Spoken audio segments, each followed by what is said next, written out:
this not why you were here?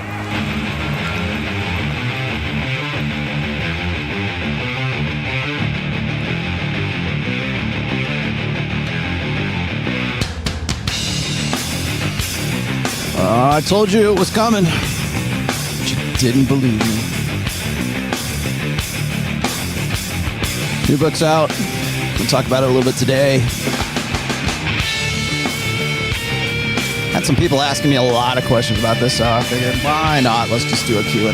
We don't have to just talk about this, too, by the way. Talk about whatever. Rational Male Religion is on sale now. Only at Amazon. 3 years in the making. Actually, I should say it's a lot longer than that, but 3 years in the writing. Coming up!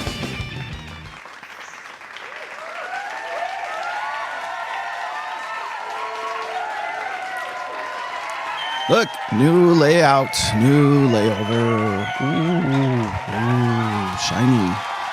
Shiny, you're welcome, you're welcome. Thank you very much, thank you very much. Hello there, children. How's it going? Yeah, there's my new sound drop. Thank you very much. Got that a few days ago. I know it's a little dark in here, isn't it? I'm sorry, I was noodling around. I didn't mean to be so ominous today. Oh boy, what a day. I'm actually kind of glad I didn't do a show yesterday with all the shenanigans that were going on. Let's see. Spin Doctor is already in the house. Says how to train your girlfriend. Excuse me. How to train your girlfriend was a great episode. Thank you. I thought that was a pretty good one too. What else do we got? Tom Bombadil, my good religious friend who I think I have converted to something. I don't even know what to call it.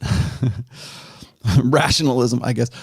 Congratulations on the book release. You are welcome. I know it's been a long time coming, and guys like Aaron Clary will be the first one to run me up the flagpole for being so late on it. I don't think I was late. You know, I would rather be a little bit late on something than to not give you like the very best that I could get. Going to be listening with my greyhound. Good. Cool. He would like to say hello to Ned. Good for you. Zomboy. Cassie West, a TradCon YouTuber, posted a video rebuking Don Sharp and the degeneracy of the manosphere. I have no idea who these people are. I think we'll be seeing more of this TradCon rhetoric as your book begins to make waves. Yeah, that's actually where I'm going to start today's podcast. I expect a lot of incoming. It's only like, first off, let's just say I started it on Monday. I was debating on holding it off for a little bit longer, but I thought, why? I had put it up and I published it, and I hit the publish button. And sometimes you can sort of hold back on that. Like you can set a date for it if you want to, like say it'll go live on this day. And I was like, you guys have waited long enough. It's been a year, really. I was hoping to have this done by quarter one or quarter two of last year, but then a lot of other things came in the way. And I was still like, there's parts of the book that I wanted to like include. I had gotten to the point, I think by March or April of last year, that I realized I had to sort of strip things down a little bit differently.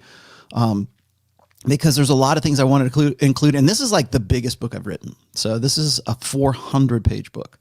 And that's not because it's just like cram packed full of me rambling or whatever. It is that much information. And I think it's important to, I got to say from the beginning here that, first of all, this is the first podcast I've done, live stream, whatever, since the release of the book. And I think that, I don't say some explaining needs to be done, but I'd like to just sort of give you my thought process with regards to this. What did you say here? Get in DT beater. Good. Well, oh, Dump that bitch! Wait, yeah, that's DTB. In December, tried to gaslight me after still texting you almost daily, not responding. Can you go into what happens with women after they get dumped? Sure, I'll be happy to. Give me 1 second, though. Let me finish. Yeah, $10 words. Let me tell you something, Willy. Where's Willy? $10 words, right? Well, I know. I've been guilty of that. I'm the first to admit it. A lot of people think that the first book was very kind of impenetrable, right? You have to go back and read it and reread it. And part of the I think the goodness of the first book is it's a living text. So there's elements of the book that you keep coming back to. And this is book one. Okay, so this is the very first one I published in 2013. And I think that one of the highest compliments an author can get, and now I think I can call myself an author. I've got four books under my belt. I think I'm officially an author. For a while, I didn't really feel like an author. I just put out the first book, and I thought that was going to be the only book that I ever wrote. And so people complained about it and they go, "Oh no, I can't believe he's got so much $10 words in here, and he's got really small, super small type." The reason I put super small type in is I'll tell you my thought process. I'm going to explain today. I'm going to be Rollo Tomassi, the author today. My thought process back then was if this is going to be the only book I'm ever going to write, I want to make sure that I get everything out. Like I get everything into this book that I think is very important. And I wrote it because, I mean, at the time, and it was nice to have extra money, don't get me wrong, but I published it and I made it as low a cost as possible. It still is as low as I can make it, or as low as Amazon will make it. Now, since then, of course, I've released, the Preventive Medicine and Positive Masculinity and now Religion. And with those, I figure I'll charge a little bit more, but I want people to have the understanding that is in The Rational Male, make it as accessible as possible. And if you've read it, I'm sure most of you have, if you're following me or if you're in any way subscribing to this podcast, you probably have. I wanted to make it something that was, first of all, accessible, but I also wanted it to be understandable. But the problem with that is my thinking at that time, I was writing like an essayist. I was writing like a blogger. And I think really blogging, it kind of depends on the person. A lot of people, when I was writing the blog, and the blog evolved really from a lot of blog posts, or excuse me, a lot of posts like responses and comment threads on the old SoSwap forums way back in the foggy days of the early 2000s. When all the seduction community was just sort of morphing into what we call the manosphere now. My thinking back then was I wanted to make sure that the most important elements of that were included in the book. And again, my thinking was it was just going to be the first and only book I was ever going to write. And so therefore, and I was a brand new writer. I had no idea about self-publishing. And of course now, since then, I've published 4 books. So I've got that pretty much down. The template I have down. I know what I'm going to do when I go to do layout. I know what I'm going to do when it comes to ebooks. I know how to make it more efficient now. And that just comes with experience. And usually what most authors do, self-published authors do, is they'll write things out in like Microsoft Word or something. And they'll say, okay, now I got a book. Now I got enough pages. Now I got enough word count. They'll write to word count. And I think that's kind of one of the downsides of the technology age is we write to word count. What is the count? How like it's like if you're getting paid by the word or something. And that is, I think, a mistake. I've made that mistake myself. So, and now I can say honestly that it is a mistake, but, it's one thing to want to put a lot of information into a book. It's another thing to just cram it in there, or to do like a 97-page, e-pamphlet to go sell on Gumroad or something like that. That's just a product. That's just something to say, well, I've got a book published or whatever. Okay, but it's really it's not a book. It's not something it's not like something that's a life-changing thing for anybody. It's just to say that you have a book. You go throw some stock art on the cover of it and, call it something mindset. It doesn't matter what it is. It can be, whoever, whatever, it can be whatever. It can be, how, or it's a step-by-step guide of some sorts. Like it's, 9 steps to this. How to conquer Twitter I see Sam Bada. Sam Bada's in the house, by the way. Sam's moderating, and Sam is also doing the read, by the way, for the Rational Male Religion. So I will, we'll talk about that here in a minute. But so when I look at self-publishing, I look at it along the same lines as when I was a graphic designer. And I can remember going from like, and this was when I was much younger. I was in my 20s, right? I can remember going from doing a layout and paste up and stuff, like manually doing these things. And I came into the business right at the same time that it was going digital, that there was pagination and Quark Express and Adobe Photoshop. And people always ask me about like my thumbnails. Well, that comes from like about 25 years, maybe a little more than that, 25 years experience using Photoshop. I've used Photoshop since I was in like 2.5 or 3.0. I remember when lighting effects were a big deal in Photoshop, and I used it I were used to way back in the day. I used to do it for like posters and promotional stuff, and I had to learn how to do it. And then I was I worked at a newspaper for a while. I built phone books for a while. I did advertising. That's how I kind of broke into advertising and got into marketing and realized it was something I wanted to do. So when I had all of this sort of formal training, and then I sort of had to get into what was called desktop publishing at the time, because it was all print then. It wasn't even so much web. And as a result, I got into other aspects of advertising. I got into video, got into audio, as you might guess. And I got into a lot of different aspects, but it was all sort of like the digital creative arts. And so it kind of rubbed me the wrong way. And I mentioned this, by the way. The reason I'm talking about this is because it's in the book. It's in the very beginning of the book. Back in the day when desktop publishing was switching over from the sort of analog way of doing things to a more digital way of doing things, there were a lot of people who were sort of caught flat-footed, and they had to, sort of brush up on their skills. And that was one of the things I used to do. Is I was a teacher. I taught at a local community college, and I taught graphic design because I was one of the few guys who had made that transition. I actually came into the business right at that time. And a lot of people had to sort of, retrain their brains. And it was, if you've ever read Mastery by Robert Greene, it's sort of like you have to become the apprentice again. And that was really hard for a lot of people who had spent most of the 80s and the late 80s, I guess, in through the early 90s, trying to learn new skills, or how to go from being one element of a big production team to being the whole production team in one swoop, right? And so when I got into graphic design and everything, I understood that. I understand why people had to transition, but then you had people who were just sort of saying, "Oh, I'm a desktop publisher too," and they had some like home computer. They had a laptop, the early laptop at the time, or whatever, and they really weren't graphic designers. They were just people who learned a few of the applications.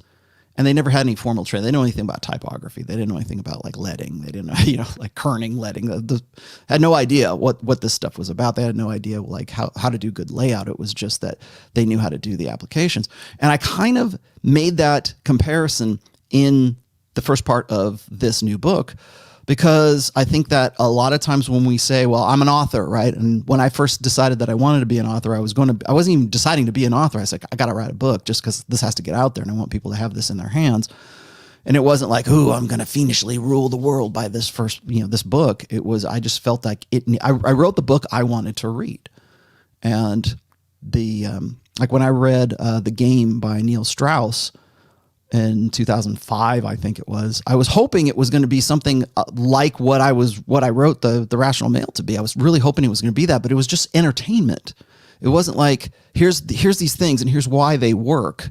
And it had nothing to do with it, like a larger sort of meta, larger scope, right? It wasn't really red pill. It was more game. Obviously it was. That's why they called it The Game. But it wasn't the book I wanted to read. It was more like entertainment. It was like salacious. There's your vocabulary word for the day, by the way. It was salacious. It was like sensational, right?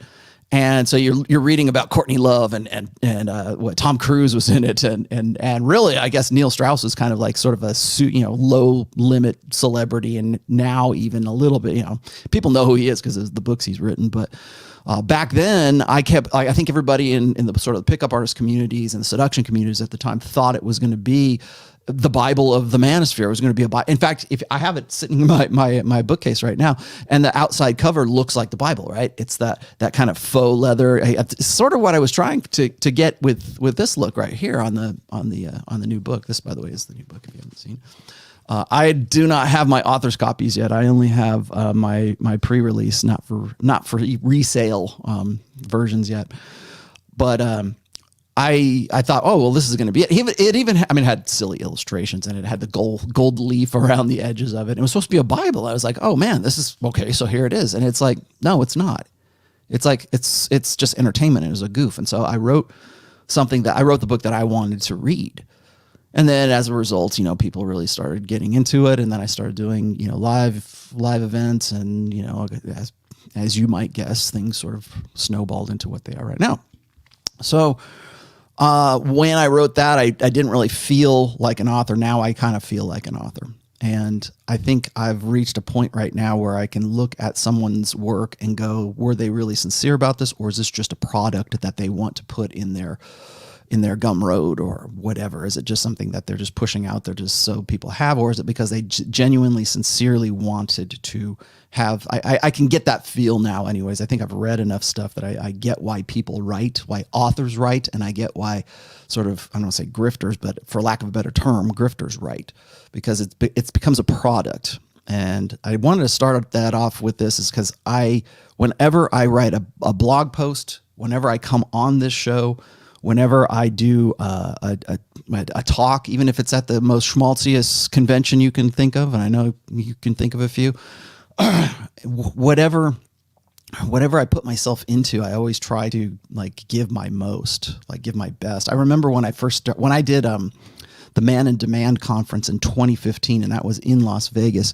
And I did that with Tanner Guzzi, I did it with Goldman Unleashed, and I did it with Christian McQueen. It was us four. It was a one-day thing that we did in Las Vegas. And, I was going back and forth to Las Vegas anyway, so I said, yeah, I'll come down and talk. And I gave what was supposed to be a 1 hour talk, and it was not videotaped, although my good friend Sam Bada was kind enough to do the audio and record the audio for it, which is still, I think I still have copies of it somewhere. I should just I should release it at some point. It was up on Stripe for a little while. I've since taken it down because I think it's kind of dated now. Maybe somebody wants it, I don't know. But I went down there and I did that. And when I was there, I was so nervous. And I played on stage as a guitarist and as a musician plenty of times in front of way more people than I think we had 75 or 80 people, Sam, something like that. It was under 100 people, but it was over 80 or 75 or 80, I think. And we had a lot of people in this auditorium, and I was nervous because I had to give this. I'm doing what I'm doing right now, which is I'm a lot more comfortable with it now because I keep doing it and it'll work out. But I was there and I was I wanted to be as prepared as I possibly could. And I'm not a PowerPoint guy. I sort of adhere to what Steve Jobs used to say is if you know your shit, then you don't need PowerPoint. And so I know my stuff. So I went and I thought, okay, I'll go down there, and I had my old school, 3x5 flashcards of topics I wanted to talk about and what I wanted to cover. And it was the first time me talking about things. And I was nervous because it's I'm an authority. I'm an author, and people want to pick my brain about things. And I went from an hour-long sort of lecture, I guess I want to call it. I don't really think it was a TED Talk so much, but if it was as close to a Manosphere TED Talk as it could possibly be, that's what it was. And I can remember it going on for then I saw it. I'm looking at the timer. It's at 90 minutes now. I'm because people kept throwing questions at me, and it sort of morphed into this Q&A thing at the end. And then everybody else came along and we started talking, and it was really good. It was very, very educational. I think a lot of people really got into it. But I always, even when I come on this show, if you go and you read the descriptions of the show, and damn near every single one that I've done, I've got a very comprehensive bullet point list of things that I want to talk about or things that I'd like to get to. Sometimes I do, sometimes I don't. But I try to be prepared because that's my level of investment in this. And I've written a 400-page book about the intersection, I guess. I hate to use that term now, but it's applicable. The intersection of intersexual dynamics and the red pill, and that with religion. So the intersection of really the intersexual side of the red pill and religion. And it took me a long time to do this because I knew that I couldn't just do something. I could just go and say, okay, well, will this blog post work, and will this blog post work, and I didn't want to make it about just blog posts anymore. It has distinct chapters. It's got like 16 chapters, and then an afterword, an intro, and a foreword. It's a very comprehensive book, and the reason why it took so long, it took 3 years, is because I had to cite sources, because everybody criticizes Rollo Tomassi. He doesn't cite his source. Well, guess what? There's a whole section, the whole last section called the resource section, where I've cited every damn thing. And I footnoted it. It's almost like reading a textbook in some parts of it. And I mean that in the best possible way. So it's not only an engaging read, but you also will be able to see where I source my information from. And I realize that's important to do, particularly when people will criticize me for like not having a doctorate in evolutionary psychology or a doctorate in sociology or whatever. And I make that very clear in the beginning of the book that's not, I don't have a degree in theology. I don't have a degree in, I don't have a degree in evolutionary psychology. I have a bachelor's degree in behavioral psychology. I have a bachelor's of fine arts degree, and I have a bachelor of science degree for behavioral psychology. Those are my 2 degrees. So if you want to talk about those subjects, and you're an academic and you're all about credentialism, then that's where we can talk. But other than that, I said this in the introduction as well, as I think that sort of gives my interpretation of it, sort of the layman's interpretation of it, like this is what I see happening. And that's really where I begin all of my books, which is here's what I see going on. Here's the dots, and I'm going to connect those dots, and let's have a discussion about it. Let's talk about those things. And so I use the same perspective, the same format with this book that I use for my other books. In the foreword, of course, is the foreword. I was going to have Pat Campbell, my good friend Pat Campbell. You guys are probably familiar with Pat. Some of the earliest shows on here. I used to do a regular Friday morning segment with him for 1 hour. I almost did it for 2 years, I think. And I got a lot out of that I didn't realize I was going to get. A lot of people kept asking me, why do you keep doing this? It's just this little market in Oklahoma. And I'm like, well, because I get something out of it. I'm learning something. I'm taking notes. Like, even if it's just mental notes, I'm taking notes. And I was going to have Pat do the foreword, but then Pat got into his accident, and we discover he's got sort of brain. I don't say cancer. I don't know exactly what it is, but I do know he had cancer. I do know he went through chemo. So if you're wondering what happened to Pat Campbell, because he used to be a part of this show, that's what's going on with Pat. I know he's back on his radio show now, so I don't know how healthy he is, but he's healthy enough to be back on his own show. So that's good news.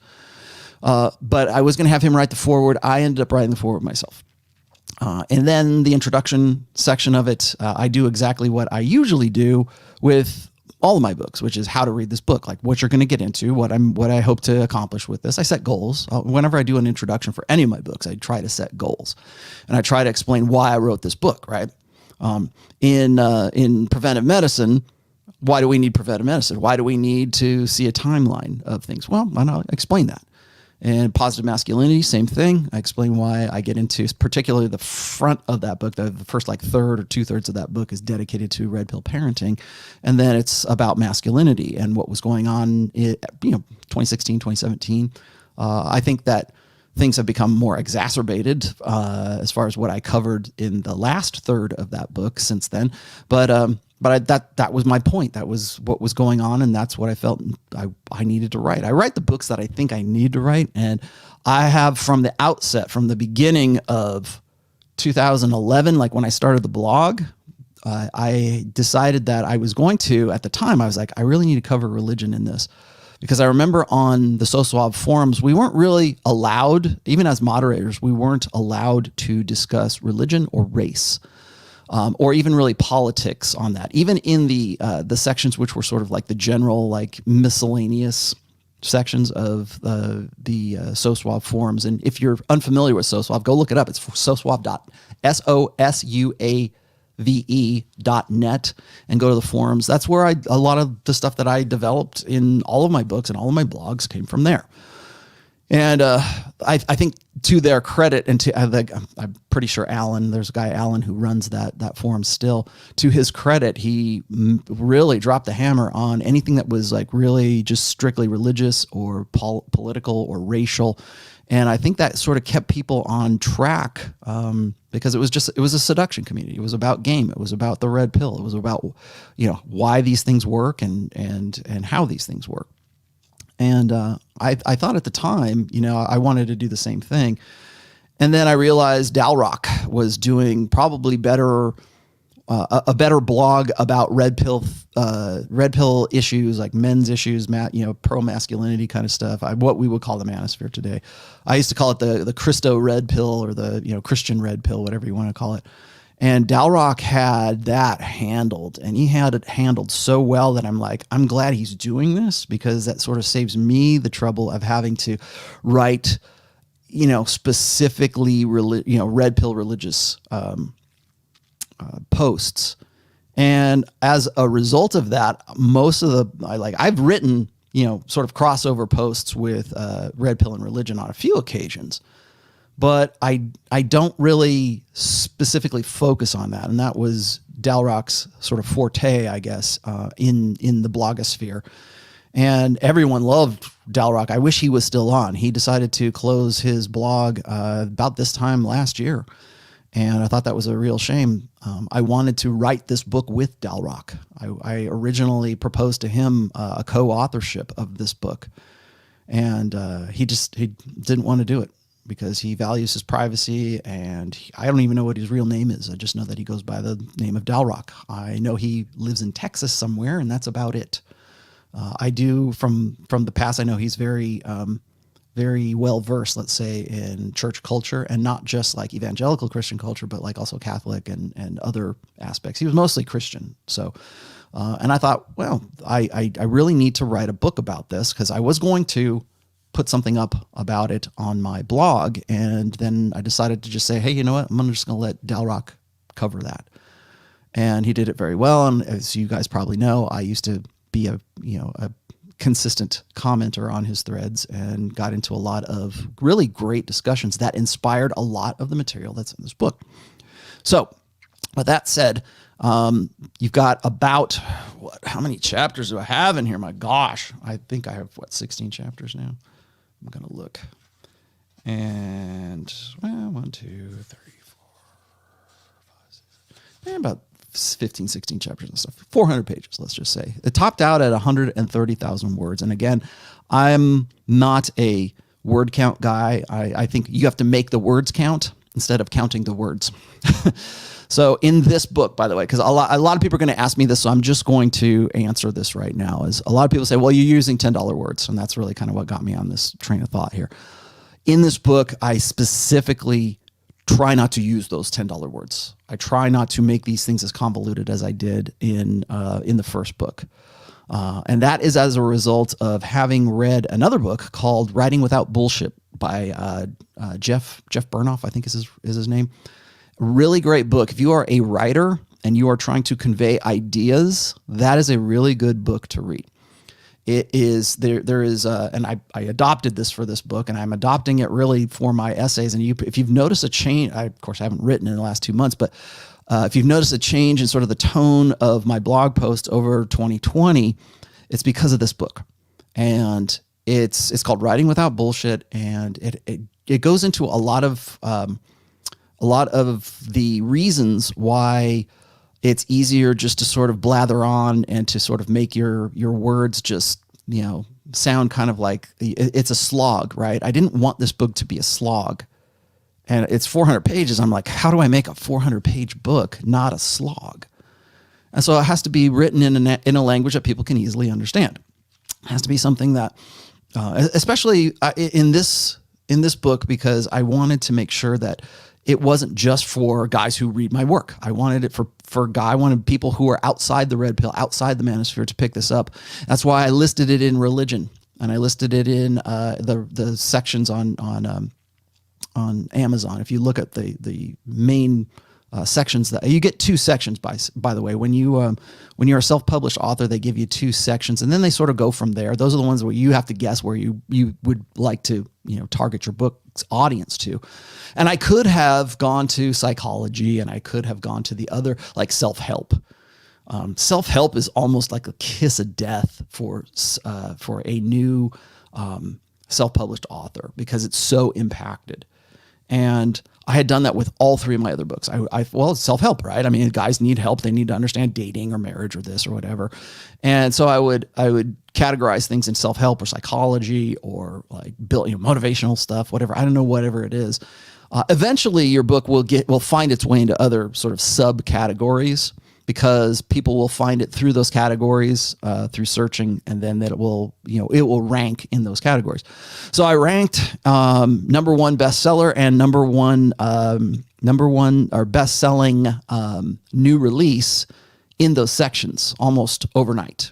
Within 24 hours, it was already ranked as number one, which is great. Now, it's good news, but also good news because it's affecting the people, or it's affecting that category that I was targeting. I could have done it I could have put it in, like I said, well, it's funny is when I did positive masculinity, I took a chance. I didn't know because I have no clue whether I would be able to rank in parenting. And so I'm like, okay, I'm going to put it in fatherhood and parenting and see how it does in there, because the first part, if you've read book 3, the first portion of that is about red pill parenting, like or parenting from a red pill aware perspective. And I did really well. I was surprised. I'm like, wow, I was outside my category and it actually ranked and it was working really good. And so I thought, okay, well, I want this book about religion to be about red pill and religion. I want it to be in the religious category. It would have to be. And so fortunately they have like a religion and science category. And so I put it in there, and it seems to be doing very well in there right now. So thank you guys very much. For everybody who's bought it already. And if you haven't, it's the very first link in the description below. Go check it out. You can get it on Kindle and you can get it in print. I always emphasize guys pick up my books in print. And I would like you to buy both, obviously, so you've got them easily. So if you're going to buy the Kindle, like consider buying the print too, only because that's really what I intend most of my books to be, is print. I do all the layout for it. I do the cover, obviously, as a designer and as an art director by trade for a very long time. I like to pride myself in the actual product of it's my art, right? So, but that, not only that is, again, and I'm going to reiterate this, I say this about all my books, they're intended to be shared. And especially this one. I mean, definitely number one, because everybody wants to take that and say, hey, I read this. This is amazing. It changed my life. I was going to commit suicide, or my girlfriend this, or I was going to get married, or I was going to do these things. And I've read this and I understand things a little bit better. I understand how, intersexual dynamics better, or the game better, or how to get the girls better. And I'm glad, because a lot of people turn into sort of like rational male evangelists, right? They want to go out there and save their friends and save their brothers and save their cousins or their best friends or whatever. And I'm always happy about that. But the reason why that works is because you buy the print book and you give it to somebody, or you buy it and you read it and you highlight it or go back to it, or you have it as in some way useful to you. Hopefully you're referencing it. I know the first book is definitely a living text. People come back and reference it, but it's meant to be discussed. It's meant to have a conversation over. And that's what I'm hoping with this book, that there will be a conversation that comes out of it. And yes, I know it's going to be controversial. I wrote going into this, I mean, from the time I started the introduction of this book, I'm like, okay, in the back of my head with every damn sentence, I'm like, how are tradcons going to pick this up? How are religious people going to pick this up? How are Christians? How are Muslims? How are Jews? How are Buddhists? How are, Hindus, whatever? How are they going to interpret this? And I try from the outset to lay my caveats out there, because I already know I'm walking into a minefield by even, covering this stuff, because people are very emotionally invested in their belief sets. I get it. So I try to cover that in the introduction, and throughout the book when I'm writing it, I'm like, well, it was interesting, because usually when I'm writing blog posts, I'm thinking, and how you can hear me talking. You guys have watched the show long enough to know what my thought process is like. I'm always thinking about like how people are going to interpret what I just said, or how they're going to interpret that last sentence. And so I'm trying to write more simply. I'm trying to sort of express my ideas in Writing Without Bullshit by, I think it's Jeff Burnoff. the reason why I sort of adopted that writing style is because I want it to be intelligible and understandable. But primarily in that book, there's one cardinal rule of writing, according to Mr. Burnoff, and that is never waste the reader's time. And that's what I was thinking while I was writing this book. I don't want to waste their time. And I know there's 400 pages to this book, but I want them each to be every line, everything, every paragraph, every topic, every section in this book that I put into it. I want it to be succinct, and I'm always struggling. And you probably all know this because I always go off on the sides and he rambles. Okay, well, I get it. But I'm doing that because I'm thinking, I'm like playing chess with myself, right? It's like I'm thinking 3-4 steps ahead, and how people are going to interpret what I'm about to say, or how people are going to ask me for details about things. I'm not a TLDR guy, but I have to make it intelligible. I have to make it like in a language that people can understand, and of all ways. And so my thinking in the first book was, I don't want to insult my reader's intelligence, because if you're reading my book, I assume you know what these words mean or what I'm trying to convey here. I don't think I did that as adequately as I could now back then. So I understand like the ideas and the concepts are really important, but maybe like making them intelligible is something that I need to actually. And when I go and do a second edition of the first book, that I'm not going to change any of the subject matter, but I'm definitely going to explain things in a little bit more simple terms, or in a way that is the way I write right now. When I go back and I read the chapters and stuff that I did in the first book, or even some of my old blog posts, I'm like, what the hell was I thinking? And because I know the concept and I know enough about it, and I'm trying to make it, it wasn't that I'm trying to make myself, he's trying to make himself sound like he's more intelligent than he is. No, I'm trying to use terms that, like $10 terms, that $10 words, right, that accurately describe the concept. But I have to realize that not everybody wants to chew on that. Like, if that's the best way I can put it, wants to chew on that for a long time. And especially now, like when I wrote that first book and I published it in 2013, we lived in a different world. I don't say a different world, but we digested, we consumed our media in a different way.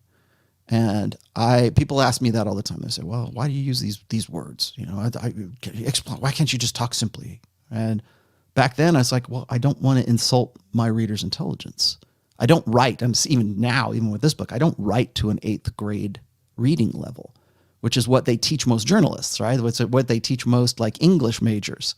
If you're going to write a post, if you're going to write something on a blog, if you're going to write, an AP news release or whatever, they tell you that, they teach you this, write to an 8th grade reading level. Like, make it as simple as possible so boneheads can like read and understand what you're trying to say. You know, get the information out and be done with it, kind of thing. At least that's what they're supposed to do. Now, of course, everything's about opinion, and it's info opinions now. But that I remember that. I'm like, why have this wonderful, beautiful English language that is so rich with, you know, different terms and adjectives and all this great. So why have all that if you're only going to use like caveman language all the time? But, you know, language, the colloquialism, there's another I try to give you vocabulary words on this show just so you will get that. But the usage of those terms comes and goes. So it's kind of like slang, right? Nobody says radical or boss anymore, or bitchin', right? It's something else. It's sick. Even our slang and even our like urban dictionary words, even that changes, and it changes quite rapidly too. So anyways, I just wanted to throw out some of the ideas that I had in plotting the book out. Now, the content of the book itself obviously is about the intersection of the red pill and religion. I've done red pill and religion shows on this show before, and I will probably continue doing that, especially now that the book is out. I tried to be as inclusive as I possibly could be, and I mean that not in the multicultural inclusivity, not in the social justice warrior term, but in the clinical term. I tried to cover my bases. Now, it is written from a Western Christian understanding. That's where I come from. Sorry. but I also did my homework with respect to other religions, certainly with Islam, certainly with Judaism, Abrahamic religions. That's easy because that's what we know. That's what we're sort of conditioned for. And then I cover a little bit Hinduism, Baha'i faith is a little bit in there. I get into a little bit of Buddhism, just a touch here, a smattering here. There's some you'll find quotes and stuff like that in there that I use to sort of back up certain concepts. So the first part and the main theme, I should say, of the book is that, and I think I've mentioned this on this show, is right now it's my belief, my thought, my opinion, my observation that we are living now in a new age of enlightenment.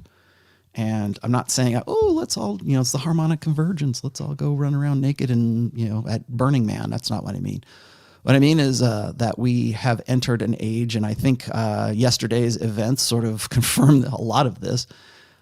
We've entered an age right now of information, and really kind of like the data age. We really did it, I think, more towards like the millennium, like 2000 on up.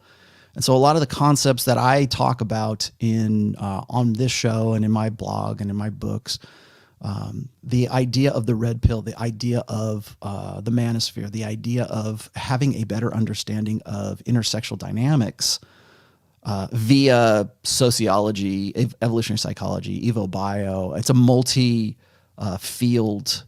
study, a multi-field praxology, and I talk about that in the book. I explain what a praxology is and what an ideology is and why the red pill, as far as I'm concerned, is not an ideology. It is a praxology. It is a loose science, and nothing's written in ink. It's written in pencil. So we can erase things as we get better information. Now, is all that information accurate in the new order, right? In the new information age? No, not always, but we have access to information that no other generations, I should say, has had access to, and as easily accessible as we do now. This book, actually really all my books, but this book would have been impossible to write in any other age prior to, say, year 2000, or when we had access to online information and studies and experiment, whether it's psychology or whether it's sociology or whatever else, or religion for that matter. And we would not have been able to track trends as well as we do now. If you go and you look at sites like Pornhub's blog, and I don't mean Pornhub itself, but I mean the blog where they keep the stats. I can remember a book, I think it was called, was A Billion Wicked Thoughts by Ogvai and Ogvas or something like that. I can't remember the name of the researchers, but that was one really, when I read that, I'm like, wow, we have access to this kind of data that we've never had before. And it was really the sexual habits of, Americans at the time, I guess, Western people. And we have even more now.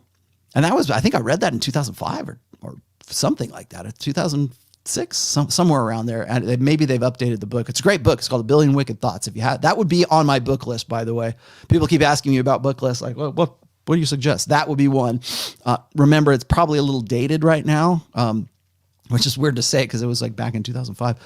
But that stuff was really, it wasn't so much the data itself. It was like the access to it. Like, we've never had anything like this.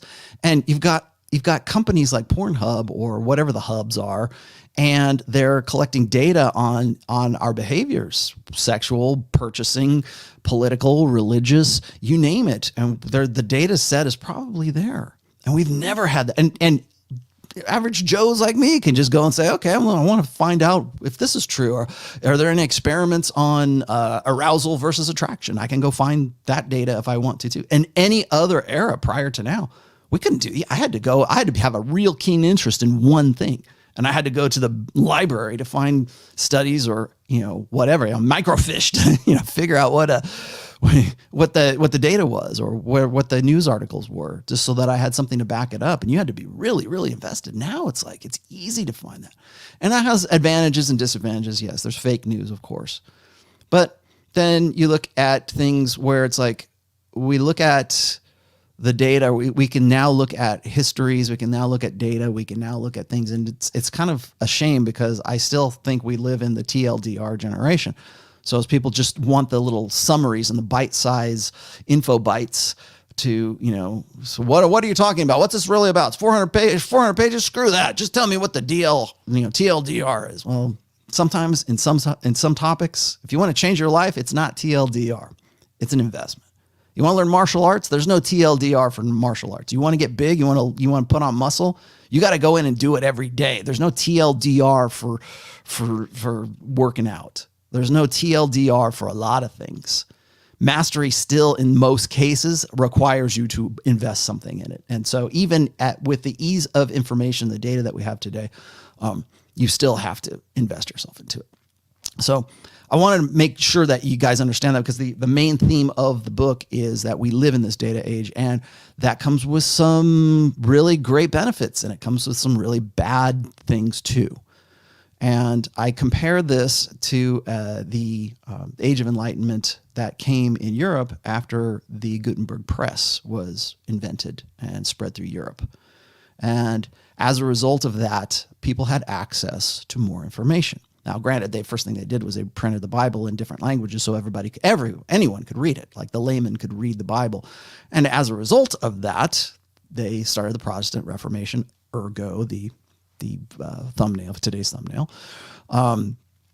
because that started wars. I mean, it started differences in beliefs. It started a new religion, which was Protestantism, whatever you want to call it. So it was the Catholics versus Protestants. I mean, which some of those wars lasted up to the 20th century, right? Ireland versus whatever. So a lot of that is, we still have the legacy of that today, but what we don't realize, and you'll read this in the very first section of the book, is I make comparisons to that Age of Enlightenment to today. And just because we call it the Age of Enlightenment doesn't necessarily mean it's like, oh, it's a golden age and it's the Renaissance and we're going to all live better lives as a result. No, we're all going to adjust to this new information. And that's what the internet has really done, and social media has done. It has never been easier to propagate propaganda than today through social media. The people who are in control of this very show, and my Twitter account, and my Facebook account, and any other place that I'm platformed by, are part of that new enlightenment. They're part of the people who are controlling the access to information. They are, I read a book, I can't remember the name of the author who wrote it, but it's The Rise of Neo-Feudalism. And the people who are the new clerisy, which used to be the clergy, but the clerisy today are the people who are controlling access to information. So it used to be that it was the major news networks. And now, in the information age, we don't need them anymore. We can see what happened at the Capitol building yesterday in real time, because people are there doing live streams. People are there running, Periscope streams or whatever it is they're doing. They're recording with their phones and putting it online for everyone to see live in real time. And I did this yesterday too. It was kind of funny because I was watching all this happen, and then, I go down and get something to eat, and then, the news is on. I look at the news, and it's like a whole different world. It's like, I just saw this. This is bullshit. All the stuff that's on the news right now is just horseshit. I just saw what happened. I just saw this 5 minutes ago, and I see the spin, and it's like that old spin. It's like this 20th century old order way of thinking, or way of disseminating information. It's still active. It's still there. It's on Fox News. It's on CNN. It's on MSNBC. It's on all of the major news channels right now. And they're still sticking to that old way of distributing that information, thinking that they're not showing their hand. They're thinking that nobody has, a smartphone, access to a smartphone or a high-speed internet. You can go down to the library and you can see this. So when I see that, I made this sort of connection between the way we do things according to an old order way of thinking, like prior to this new enlightenment, this new data enlightenment, age of enlightenment that we're in right now, and how the means and the data and the technology, it's not just technology, because the technology is changing our way about thinking about things that we used to take for granted, like the news. This is the easiest one, and not just because it's today, but we can look at that and we go, okay, well, if they're lying to me now, what they've been lying to me about back in the 90s, or back in the 80s, or back in the 70s? How is this sort of drip fed to us in sort of wag the dog fashion? And right now, I think that a lot of the people who are still entrenched in power, at least in this country anyways, the people who are still entrenched in power right now have been there for, I mean, you look at like someone like Nancy Pelosi's 80, 81 years old. Ruth Bader Ginsburg, I did a show on her on this channel, and she died on the bench, 87 years old. Like, why? Why are you 87? Why did you not retire at 65? Well, because there's still old order thinkers, old order people that are still clinging to what they think should be the truth of the old order, and are realizing more and more in this new age of data enlightenment, let's just say, people have access to information. They have more access to accurate information. They can see things happen live in real time, and they can sort of make that comparison now, and they can see that you're full of shit, or they can see that you're really not full of shit. It depends on, what we're talking about. But when in the very beginning of the book, I have to set that out because we are dealing with old order ways of thinking, or what we think should work. And that happens with religion, that happens with politics, that happens with intersexual dynamics, definitely. And that's where I start. Obviously, it's a red pill book, but that's where things begin. And so when I talk about, I said this, I think it was on last Wednesday? Maybe it was Sunday's show. When I talk about the blank slate, or I talk about social constructionism, those are old order ways of thinking that are dead. They're gone. They are completely disproven, or largely disproven. I'm going to say that like social constructionism actually has some merit to it, but it's not total, right? It's not something you want to build a belief set around. Or it's not something that you want to, I'm not saying social influence doesn't have anything to do with human beings. It does, but not to the point where it's turned into this sort of pseudo religion for people right now. And so when you come up with data, when you see empirical evidence, when you try to be an empiricist, when you try to be rational about things, and you say what you think about, social constructionism or the blank slate is utter bullshit in light of all of this new data that we have this complete. It's like showing people who have very deep ego investments in their old order way of thinking something that completely challenges it, and it shocks them because it's like, you've been wasting your life with this. You've been wasting your life on this belief set. You've been wasting your life thinking the way that you have. You've been wasting your life on all the things that you think are achievements are bullshit because you wanted those achievements based on bad data. Or maybe it wasn't just that you didn't know about it. It could be somebody deliberately made you think a certain way, or it could be that you just wanted to think that way, or you could be just basing beliefs on your own personal experience. And now here's new data. What are you going to do with it? You're either going to go into denial, or you're going to find some way to sort of incorporate it into the way that you live. Most people aren't doing that right now. We still cling to old order ways of thinking. And that's what the blue pill really is an old order way of thinking. So when we talk about like unplugging someone from the matrix, right?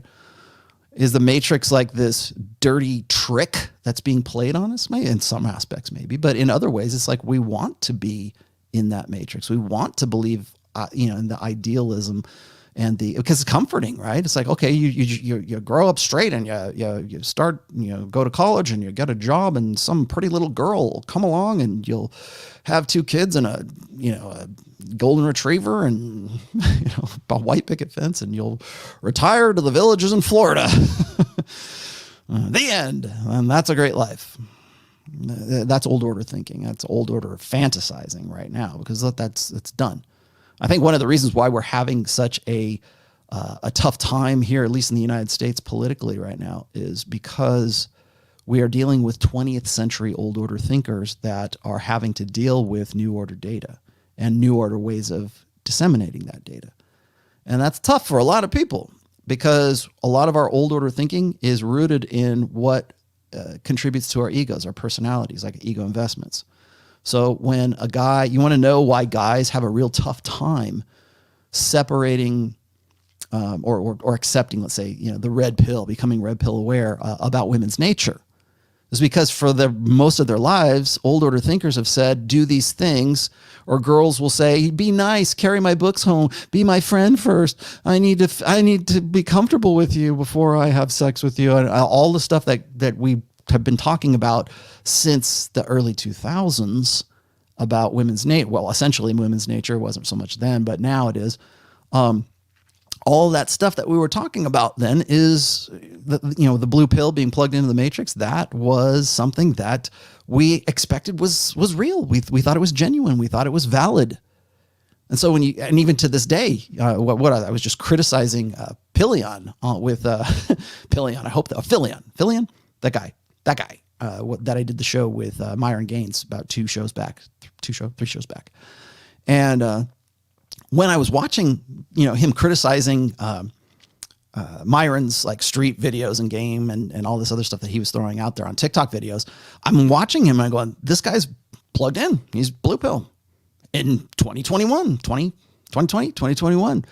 And this isn't 1995. This isn't even 2005. This isn't even 2015. And this guy is still spouting off the same blue pill plugged in matrix BS that I've been hearing since, I don't know, maybe the early 80s even. And it's just doesn't die. It just, because it's so comforting. It's an easier plan. It's easier to think of it in those terms. Remember when I talked about how it's tough to cross the abyss when you have to unplug from the matrix and you have to, usually it's when guys are in sort of a point of trauma and they're trying to have questions and they don't understand why the girl left them, or their relational, their investments in their relational equity are suddenly, shattered because she took up with the hot guy in the foam cannon party and you're left there holding the bag, but you were such a nice guy and you will make the perfect boyfriend and she's sure that you'll meet a nice girl at some point, but bye. And you're like, well, suddenly all that investment, all the things that you were told that would get you the girl, that would lead you to a happy, contented, at least sex life, if nothing else, is out the window. And so at that point, guys are just sort of, they're challenged. And so they've got this, what they're doing is they're transitioning out of that blue pill matrix, or they're sort of cut adrift. Now, most guys will go back. They want to believe that the process works. And that's what it is. It's like, trust the process. And the blue pill, the matrix, is a process. Trust the process. It's better to love and lost than never to have loved at all. It's a Shakespearean thing.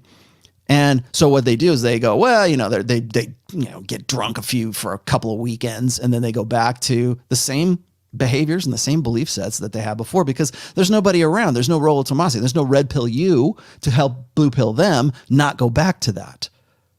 And so they do, and they repeat the process over. And guys wonder why dudes get married like 2, 3, 4 times. They, it's going to take this time. No, they're just never had anybody at that point of trauma point out why what they were doing was failing. And again, what is the definition of insanity, right? Is to keep doing the same thing over and over again, expecting a different result. Or I think it was Mystery who said, you will only get what you've gotten if you keep doing what you've done. Well, there's nobody there to pull them out of the matrix. Now there is. And now there doesn't even need to be a me or you or whoever. It doesn't need to be us. Guys can find this on their own. They can see it on live in real time, just like we did political, riots and everything else. We can see that happen live in real time. And then we realize that what we thought was true, for a long time, the matrix, the blue pill, whatever. And again, I'm not saying it's necessarily malicious. It can be completely indifferent. But what you thought was true turns out to be not true. It turns out to be something that you need to sort of make some kind of personal change about. And most guys, like I think it was Turd Flinging Monkey said this first. He says, guys are waking up, and it's not us. It's not even the red pill so much anymore. That is, or the manosphere. I mean, we're helping. Don't get me wrong. I mean, we're doing very good work here, but even if you erased us and you took you took MGTOW away and MRAs away and the red pill away and black pill away and you take all this stuff away, guys are still going, this doesn't add up. And I see it live in real time. I saw, what was it? Dr. Dre had a stroke because he was in this middle of this really ugly divorce. Well, you see that happen. You're right there when AP Newswire Associated Press decides to drop the story, or who else is getting divorced? The other rap guy is getting divorced. Oh, Kanye West is getting divorced too from Kim Kardashian. God, why did I even think of that? Kim Kardashian of all people. Oh my God. Or people go, even if you just watch like The Bachelor or The Bachelorette, you can see this. You go, oh my God, what the hell? Or you see, this female empowerment narrative that's everywhere. You see, the intersectional feminism. It's the year of the year of Captain Marvel. Tough girl, warrior princess stuff. It's everywhere. It's cliche now. It's boring. It was boring back in the 90s. It's hella boring right now. So when you see that live in real time all the time, it doesn't take a Rollo Tomassi to unplug these guys, or at least to give them an idea that, hey, maybe things aren't the way that we think they are. It's like the Matrix, like the code in the Matrix is just sort of like crumbling away. It's a glitch in the Matrix. Guys are going to see that anyways. I'm glad to be able to help that. But that's old order thinking. And the guys who are really dependent upon that system, they fall back into it. But I think more and more, and certainly into the future from here on out, I hope guys will wake up, because people are waking up. And I don't mean that in I mean that in the intersexual dynamic side of things, not just the religious side, not just the political side. But I think we're going to start thinking in different ways as a result of this new enlightenment. In fact, we already are. 2016 and the election, again, American, sorry, the election of 2016 and the election, this clusterfuck of an election, are old order elections. They're old. We're relying on old order methodologies for our political system, our very democracy, right? We're trusting in that process that has been fundamentally changed. The same thing for religion. The same thing for our understanding of intersexual dynamics. That was the first thing to go. Really. I mean, if you think about like the manosphere and seduction community back in the early 2000s, I'm not saying this was like some big, it's this, bellwether event that mystery and RSD and whatever, Project Hollywood was going to change the world. That's not what they set out to do. But because guys are guys and we want to get laid, that was the first place we started comparing notes. What are things like in Dubai? What are things like in South Africa? What are things like in China? What are things like in your country? And we'll compare notes and see what's the best way. How do women behave there? How do women behave here? Let's write lay guides for all of these countries. That was absolutely brilliant. I think Roosh hit on something back in the day when he was writing, bang this, bang that, bang Sweden, bang whatever. There's probably no better illustration than the comparing of notes between countries than those books. So there's that. And it's like this idea, and I'm not saying all old order thinking is bad. Some of it is confirmed in the new order. Some of it's confirmed by this new data, but a lot of it is blue pill, and we're waking up and we're unplugging from that. So when I talk about, and going forward, when I talk about old order thinking or I talk about new order thinking, people have asked me about this. I said, well, what do you mean by that? Well, you'll find out in the book, because that's where I go into great detail about it. But we're in a new age of enlightenment, and instead of the Gutenberg press, we have the internet now. And I think that a lot of old order politicians, old order preachers, old order ways of making money, old order ways of thinking about employment and corporate America. I'm don't want to quote Aaron Clarey, but Aaron Clarey has covered this quite extensively. The way we think about work, the way we think about our work ethic, the way that we think about our religion, our gods, our women, our men, masculinity, femininity, all of that, the old order ways of thinking about those are being challenged right now with new order data. I mean, we talk about like the pay gap, like the gender pay gap, 77 cents on the dollar. No, it's bullshit. And we have all the data in the world to disprove that, but we still cling to it. In fact, every election cycle, you hear exactly the same thing. Why is it that Joe Biden decided that he wanted to have an all-female like PR cabinet, or why did he want to have Kamala Harris as the vice president, who will eventually become the first female president? I'm convinced of that right now. But why? Why is that even a thing? Well, it's old order thinking. Well, women they've been disenfranchised for too long. We need to have an all-female. We might have a feminist government. We see that in Sudan right now, which is weird because Sudan was an Islamic country, is an Islamic state for a long time. It has a feminist, go look it up. It has a feminist government right now. You look at like Sweden and these other places. You look at the countries that are led or run by women. We're meant to believe that they're doing a better job at controlling COVID. Well, it turns out just the other day I read an article and a data set saying that it's bullshit. They're not doing any better, and some of them are doing worse, but they're certainly not doing any better than any male-run countries. You won't see that on UN Women's Twitter feed, but that's old order thinking that, well, they're females, so things must work better. Oh, my biggest criticism of Alpha God by Dr. Hector Garcia is he's brilliant at analyzing, religion and masculinity and how do we get to connecting these dots. And then at the end of it, it's like the entire book is summed up as testosterone bad, masculinity bad. If we just put more women into positions of power, then we won't have wars, and then we'll have a better society, and things will be run so much better if we could. Or our religions, we don't need those religions. Clearly the guy's atheist, but we don't need those religions anymore because they're patriarchal and they only serve men, and masculinity bad. Okay, you just basically ruined the objectivity of the book, which I still think has merit. And I quoted it once or twice in this book. But the idea that, that you're going to be anti-masculine, that's old order thinking, because we still think in terms that, well, women victim, women hurt, women bad, if we don't empower, we don't lift them up, we don't support them, we don't do this, we don't do that. If we don't make women our overlords, then we're bad men. That's old order thinking. Because we still think that of women in terms of being a victim, of being like the Hebrews in chains in Egypt, right? Oh, let my people go. Well, we need to make the entire cabinet female. We need to make, Kamala Harris is going to be the first female president. We need to make the whole country of Sudan a feminist government. Old order thinking, because we still believe the bullshit. It's still effective. Even because it feels good, I think, first of all, because it reconfirms, it reinforces belief sets that we think should be true, even though in the new order and in this new data age, we have an understanding, or we have the hard empirical truth right there, truth right there, that it's not.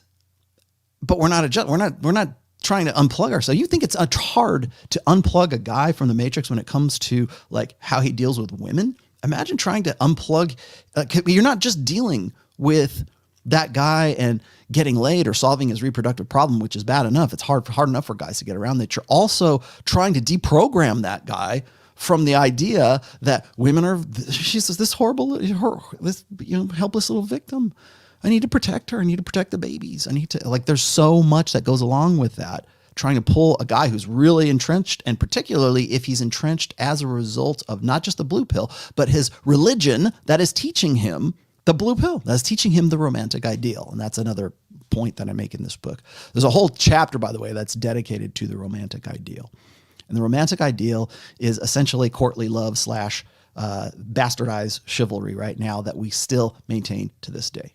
We still think of romance as the highest form. Romance is women's god right now. It's no longer what we thought God was.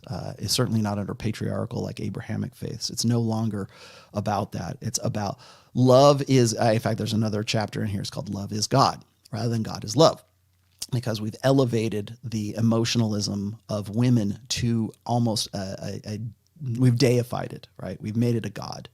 In fact, women will write "I am God" across their chest and jump up on an altar at the cathedral in Germany or something like that at a Christmas mass, and for what? To protest the lack of women or the exclusion of women from religion. Well, first of all, that's nonsense, but it sounds good, or it sounds like it's going to put it this way. The idea that women are this oppressed class is a really good, tribe, let's say, because it's a world tribe, is a good way of instilling an emotional response in women who are already predisposed to prioritize emotion before reason. So yeah, strip off your clothes, ladies. Jump around like tribeswomen around, a trash can fire to celebrate abortion, the arrival of abortion in Argentina, a previously Catholic country. I don't know if it still is, maybe it isn't. But when you look, I just saw the videos of that. There was these big, huge celebrations in Buenos Aires and I guess other places in Argentina too, that they are celebrating because now it's legal abortion. And again, I'm not making a moral issue of this. You can. I think it's a mistake to make it a moral issue out the gate. I'm not saying it's not a moral issue. It can be. But I think it's more important to see the legalization of abortion as a power differential, heavily leaning over towards feminism and a female imperative. Because that's really what you have to look at what the latent purpose and the latent function of abortion is. And they're celebrating it. And they're celebrating it not just in Argentina, but all over the world, because they're celebrating the world tribe of women. Wow, they finally been set free. Now they can kill babies. Now they can have a fail safe against bad reproductive choices. And so how do? They strip off their clothes, write slogans across their tits, and dance around fires and sing and dance like tribeswomen. I think it was Camille Paglia who said that if civilization were left up to women, we'd still be living in grass huts. And when you watched videos of the women celebrating that in Argentina, stripping off their clothes and running around with, green hair and looking really like tribeswomen of some sort of, Amazon rainforest. I don't know what the hell. I wouldn't even insult them with that. But when you look at that, you go, this is very tribalistic. Look at this. It's shamanistic, tribalistic, whatever you want to call it. And that's where they devolved to. Why? Why is that? Well, it's a celebration, not so much about abortion, but it's about a power shift. And why do we knuckle under that? Why does the Roman Catholic Church say, okay, it's cool, ladies, go ahead and we're going to give you legal and safe abortion? Because times are changing, right? We're all advancing, we're evolving, right? That's what we're doing.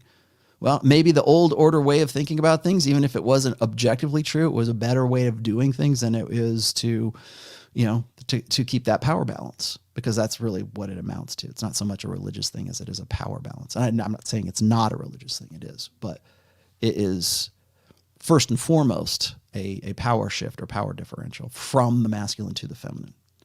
And we've had 55, 60, almost 60 years of that right now. So, sorry, people keep saying, oh, he doesn't talk into the mic very well. All right, let me go back and grab your questions. If you have questions about the book particularly, I would be happy to answer them for you.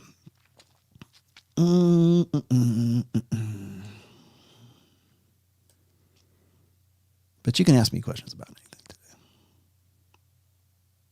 Oh, Aiden, you are giving me lots of good love today. What do you have here? Richard says, hope you narrate your audiobooks. No, I don't. People have asked me about that. I have Sam Bada. He's my moderator. He's the voice of the Rational Male.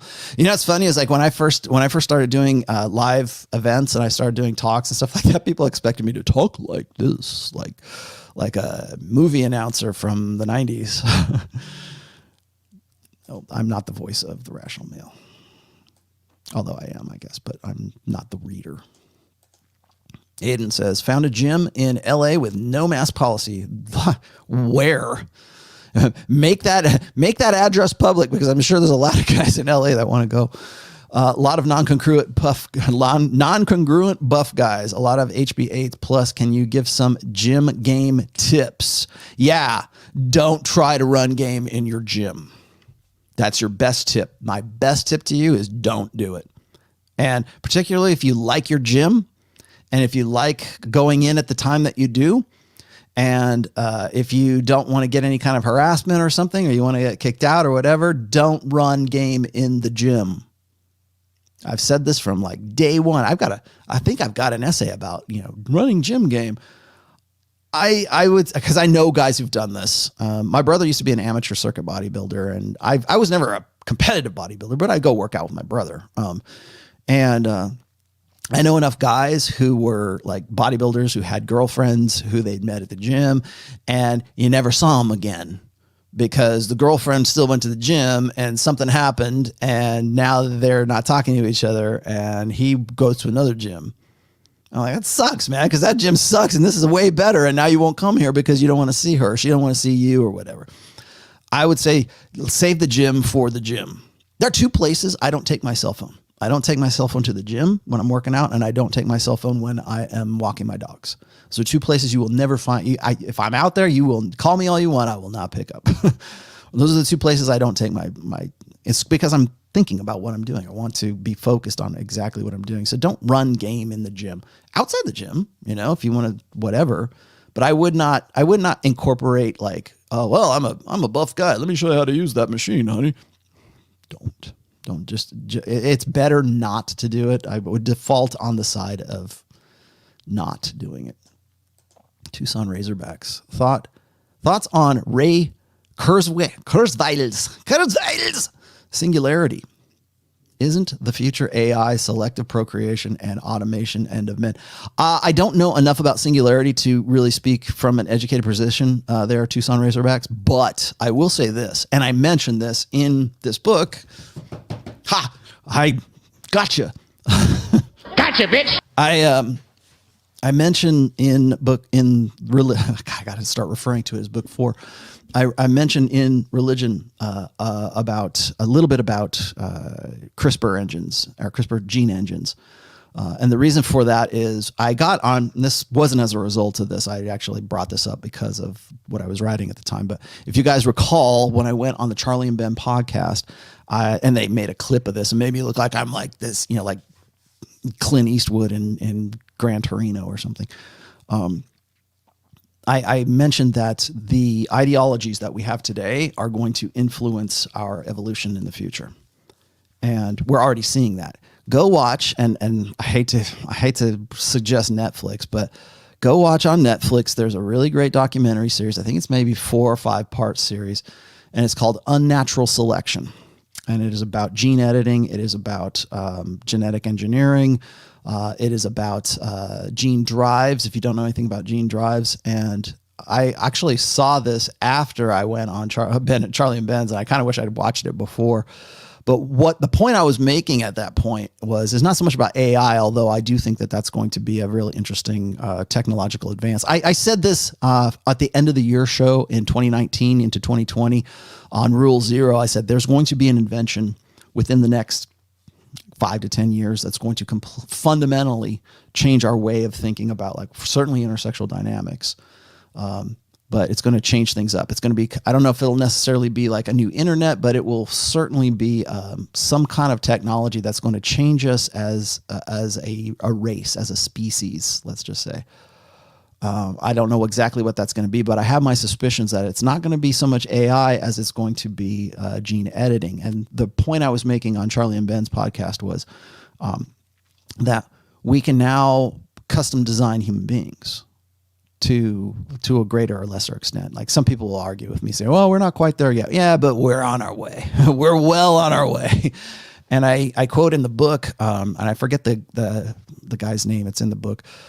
There's a Chinese geneticist or scientist who's made tailor-made babies and has made, you want blonde hair, blue eyes? Sure, we got it. No problem. What else do you want? You want to be smart? You want to be muscular? You want them to be black? You want them to be whatever? We can, Chinese black baby, we can make that happen.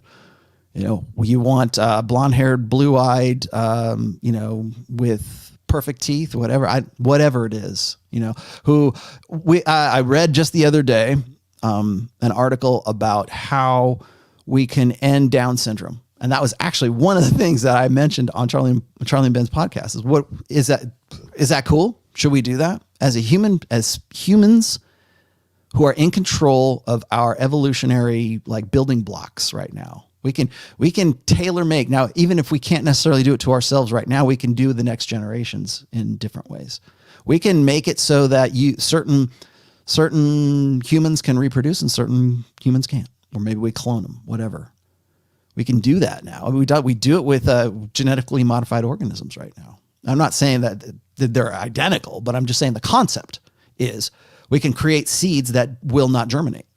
We can create a type of wheat or a type of plant that can't reproduce, or it can only reproduce because we make the seeds for it. Monsanto's been doing that for ages now, or pesticides, things like that. The other one was in the documentary in Unnatural Selection. And this was a very widely read case, I guess. But killing off or making infertile or sterilizing mosquitoes so they can't spread malaria or dengue or whatever it is in Africa. And it seems like that would be a great human, advancement to be able to eliminate malaria because we can make mosquitoes not be able to carry it. That's awesome. Or the other one was there was a few of them where they wanted to, I think it was in Martha's Vineyard in the United States, they wanted to kill off or sterilize the mouse populations by using technically CRISPR technology. Same thing in New Zealand. New Zealand has a rats problem, I guess, because when the first colonizers came over to New Zealand, they brought on their ships rats, and the rats propagated. Now they're all over the place, and they are technically an invasive species. Hundreds of years later. Same thing, and I know this firsthand because if you go and you fish in like the canals in Florida, you'll find like Siamese Chinese snakehead fish that are in no way native to Florida, but they're there and they kill off other fish and they're invasive species. In fact, because I was a fisherman, right? They would, Fish and Game would say, yeah, kill as many of these as you want. And I guess Chinese restaurants really like them because they like the flavor of the fish, but there's so many of them. They want to kill. Well, should we be able to end snakehead fish in the Florida canals or kill off mosquitoes? Or engineer human babies?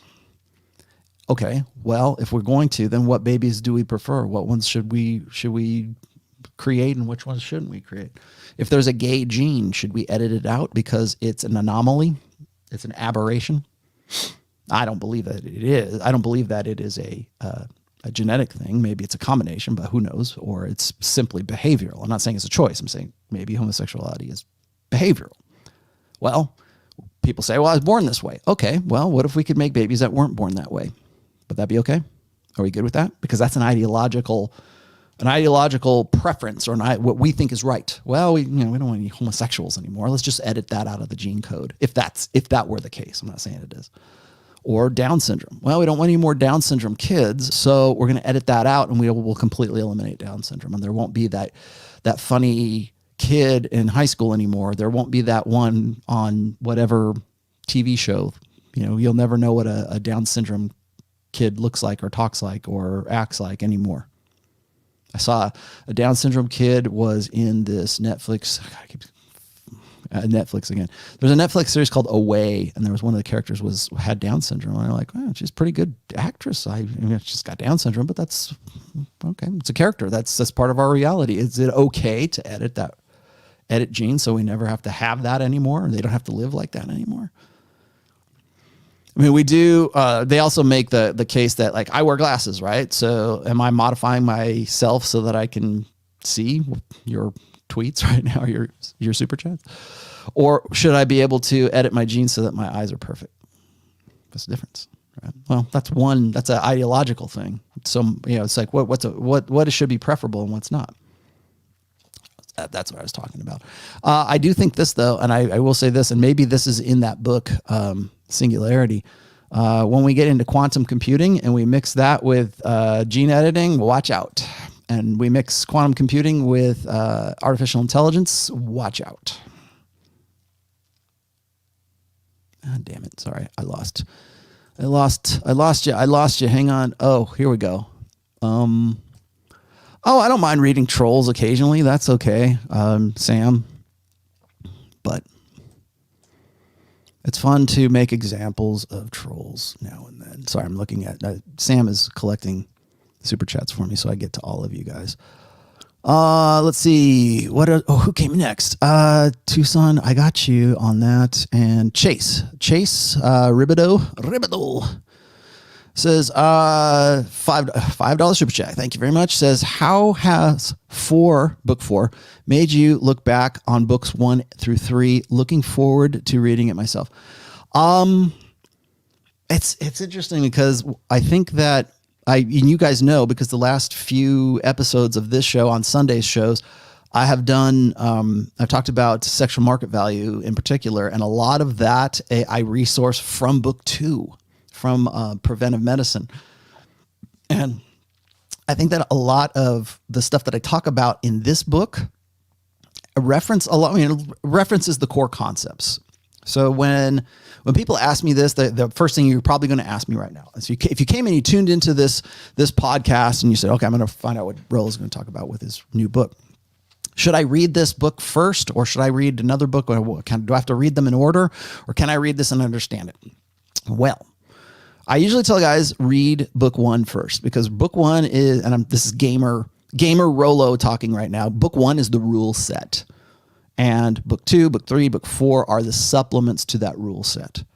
Now, book 4 is almost a standalone, and I still reference book 1 because you have to know like things like war brides, and you have to know things like spinning plates, non-exclusivity, one-itis, and the soulmate myth. Absolutely. It would behoove you to read those, the first book at the very least, before you pick this one up, but you don't have to. You'll get it. And what I was expecting is, one of the reasons I put this in religion, the religion category on Amazon, was because I expected people will go, what's he talking about, the Alpha Widow? Okay, well, that's going to, and I say, if you want more information about this, go check out book 1, and you can go look at it. Now, can you appreciate and can you digest book 4, religion, without book 1? Yeah, you can, but you probably will have your aha moments when you read book 1 about what I was talking about in book 4. So usually I tell people to read book 1 first, and then read any of the other other 3 books you want to. If you want to, read them in order, or listen to them in order. Audibles for the first 3. Sam Bada, and I should announce this right now too. Sam Bada is doing the read for this book, for book 4 as well. He has the PDF. He's doing the read right now, and has assured me that it's not going to take anywhere near as long as the last one. I'm hoping to have it out right around March. So give us about 2-3 months, and it will be available on Audible. It's all done. It's he's had the read for a while, so he's getting on it, and we will definitely make a big deal out of it when it comes time. So yes, there will be an Audible version of it. Will there be different languages of book 1? Yes, there absolutely will be. I'm working with some guys who are doing a German translation right now. I've got a guy doing a Spanish translation right now. It's not so much the translation as it is the marketing side of things. Like, how am I going to go? What am I going to do? Am I going to go put this in Spanish on Amazon? Okay, maybe I can. I could do a Spanish version of the Rational Male. Great. In Espanol, where do I go from there? Like, where do I take it from there? Do I go to Amazon Spain, and then people buy it, or Mexico and then people buy it, or people ask me, we need a Portuguese version of the Rational Male for Brazil, or whatever. Pretty sure it's Portuguese. Hopefully I'm right. Like Macho Toxico says, we need a Portuguese version. I'm like, great. Who am I going to get to do this? So, yeah, the translations are definitely in effect. As far as me looking back on 1 through 3, I think that I reference all of these books. Actually, the one I reference the most, though, is material from book 3, from Positive Masculinity, because I talk about some of the concepts in this book in that one. So I'm not saying you have to read that first, but if you want to go back and read book 3, especially the latter parts of that, and maybe the family parts of that, it'll definitely dovetail nicely with the topics in this book. Let's see. Have you read?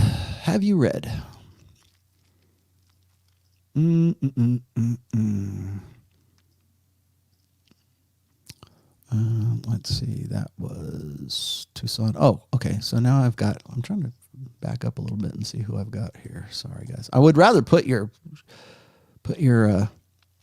things on the screen, like Spin Doctor here, who didn't give me anything to put up, but thank you for that $5, my friend.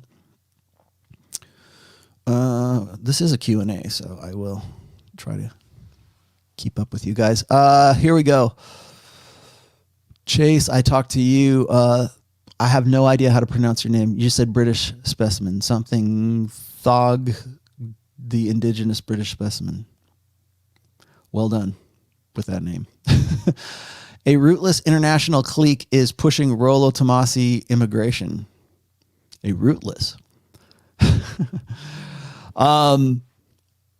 Where do you want me to move? Where should I move to? I'm in Reno, right? In Reno, Nevada right now. And I've been looking at two places. One is I'm considering moving down to Las Vegas permanently because I'll know more or less if I'm going to do that soon. I'm going to be in Vegas, by the way, this weekend. So I will not be on Rule Zero, and there won't be a Sunday show. Unfortunately, I will be in Vegas until Tuesday. I actually have a real job, and I usually go and sort things out about that real job in Vegas on the beginning of the year, and it is now the beginning of the year. So I'll be down there on Saturday through like Tuesday. If you want to hang out, you want to call me up, or you want to hit me up on Twitter or something, I'll be in Vegas this weekend. As soon as I get done with what I'm doing, I'll be happy to go meet with you. If you want to have a signed book, if you got the book already and you're in Vegas, I'll be happy to sign it for you while I'm in Vegas. So if you want to look me up, I'm not going to tell you where I'm at right now, but if you hit me up on Twitter or DM me or whatever, I'll be happy to come sign your book. So, yeah, that's coming up. I actually do have I still do work in the liquor industry. It's just not last year because all last year, everything was shut down, and Vegas is like a freaking ghost town right now. I've worked in Vegas for almost 20 years.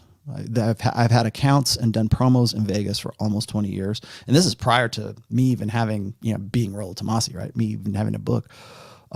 I've never seen it like this. Never in 20 years have I seen Vegas like this. It is absolutely, I can't believe that the moneyed interests, like the casino owners and the people who make the decisions there have knuckled under to Steve Sisolak, the governor here. I cannot believe it. I don't know what else is going. I wish I knew. I wish I could speculate and sound like a conspiracy theorist, but I wish I knew what was going on because they are losing a lot of money. A lot of money. I mean, especially the smaller casinos, maybe not the bigger ones so much, but they're losing a shit ton of money. And I don't understand how they're even putting up with this at this stage, but I don't know. I don't own the casino. I don't make those decisions, man. I just work here.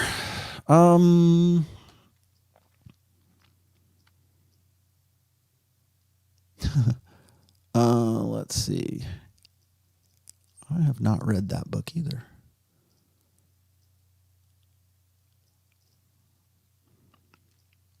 Where should I move? Should I move to Vegas or should I go to Panama? I was actually thinking about Panama too. Could expat to Panama. I could do it now. Yeah, my mom's passed away. I could probably leave this state and not really think about coming back to even the U.S., but I don't know.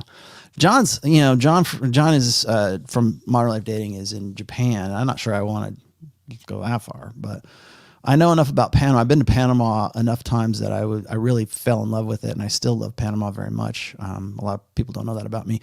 I have worked with distilleries, rum distilleries actually, in Panama for a while, and I was thinking about maybe someday if I retire somewhere. I don't see myself retiring anytime soon. If I do, I would not mind being an expat in Panama or maybe Costa Rica or something like that, just because it seems like a nice place to go. But maybe it's not. You guys can tell me. So in that case, yes, I'll be rootless in pushing me immigration. Let's see. Oh, is that that was the troll, right? I mean, that was the troll. That's not much of a troll. Chakai says natural law and third position is the only way forward for men. Okay. Another British specimen says, have you read The Fall of Western Man by Mark Collett? No. Should I? The Fall of Western Man by Mark Collett. No. Where does it come from? How old is the book? Is it old order? Because it probably is. Sounds like it's old order. A lot of guys, when they hit me up and they say, have you read Eckhart Tolle? Have you read, I don't know, whatever Russian philosopher this is or this political guy? No, probably not. Maybe I have. I've read Eckhart Tolle. Some of it seems very touchy-feely, earthy crap. But no, I don't know. You tell me, man. Is it good? DigiNomad. Hey, man, this is your best book. You offered a model options and you explained the origin of blasphemy in the church today. A lot to unpack. Thanks and God bless. Oh, good. I'm glad somebody's reading it right now. I'd be very interested to see. Like I had Conk. If you guys know who Conk is, he might even be in the chat right now. But Conk is a religious guy, maybe he's formerly religious. I don't know. He's got a podcast, I think on YouTube, right? Religion and the Red Pill, or some Red Pill wearer religious show. And he wanted me to come on. I wish I could this weekend, but I can't because I'm in Vegas. But I will eventually. Thank you for reading it. I'm very interested to see how people sort of digest and process what I talk about in it. Let's see. You think this is the best book? Did you know, man? I think book 1 is still the best, but do you think of 2, 3, and 4, which is the best? I think a lot of people are going to get upset about this book. I think there's going to be a lot of trad cons are going to lose their shit, and that's by design. There's no avoiding it. It's not like I'm trying to attack people. It's just like I think that a lot of guys who have real deep investments in two things, in their religion and the blue pill. And when you mix those two together, that's when people get really upset. And they go, who the hell is this rollotomassi guy?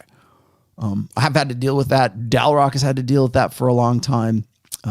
All I'm talking about is ideas. I mean, people say, well, you don't know the scripture and you don't have you don't believe the real church, which is this, and it all comes back to like no true Scotsman. No real Christian, no real Jew, no real Muslim would do these things. Only this Orthodox way. And I talk about that actually, that's a good point. I should talk about that real quickly. In the introduction and in the first part of the book, I introduce a concept that's called the Orthodox paradox. And the Orthodox paradox is that there's no way I can argue with God. There's no way I can argue with your concept of God. There's no way I can argue with what your truth is, your subjective truth is, which you believe is objective, like universal cosmic, till the beginning, alpha and omega truth, right? There's no way I can argue with that if that's where the buck stops.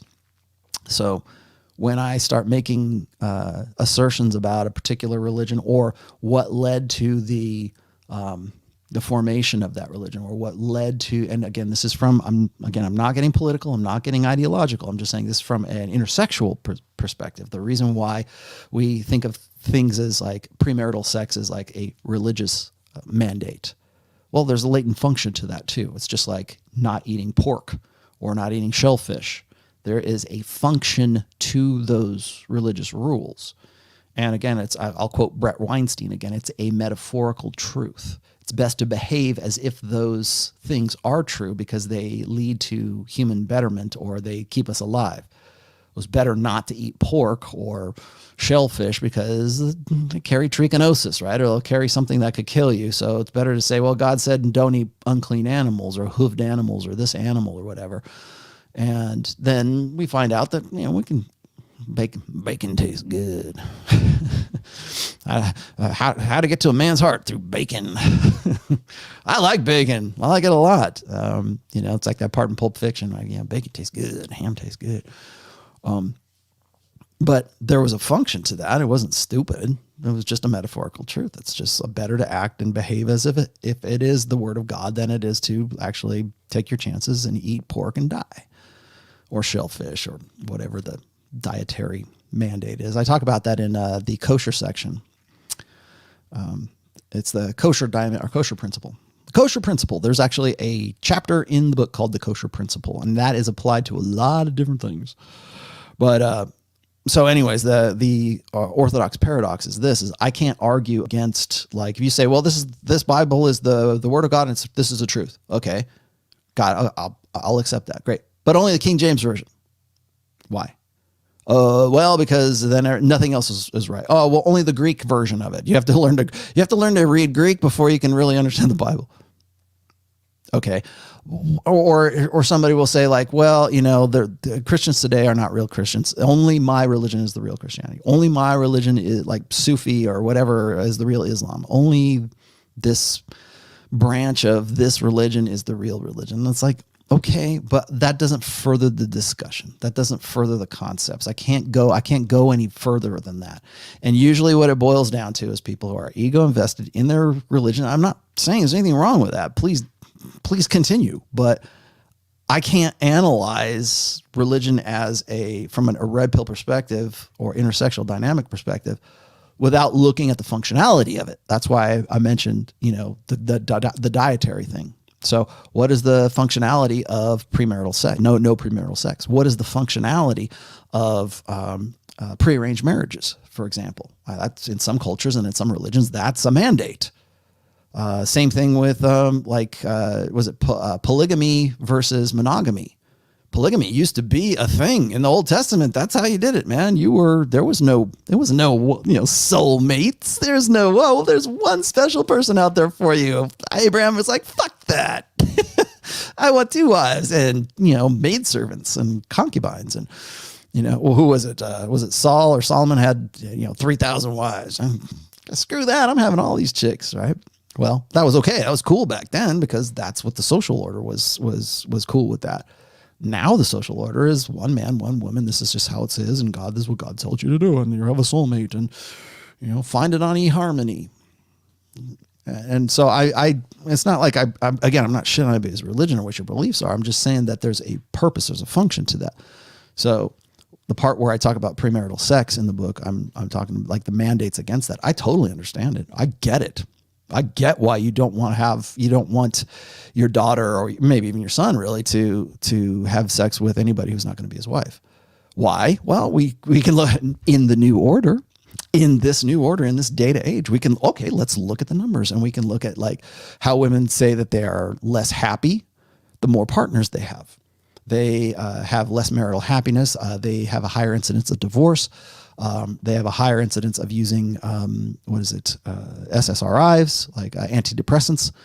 There's all kinds of data. There's lots of data sets about that show that it's probably better that, in some cases for ladies, ignorance might be bliss for you.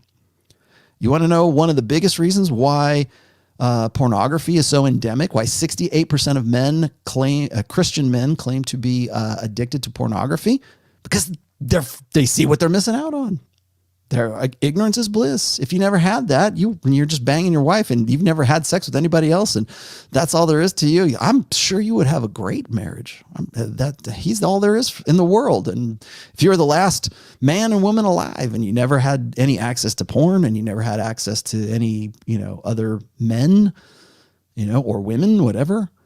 Yeah, I'm sure, again, would you rather be happy or would you rather be right? It's the ignorance quotient that goes along with it. And then of course, women's, happiness quotient, whatever it is, however they measure that, it declines with every other partner. And again, this reconfirms a red pill point, which is the alpha widow, right?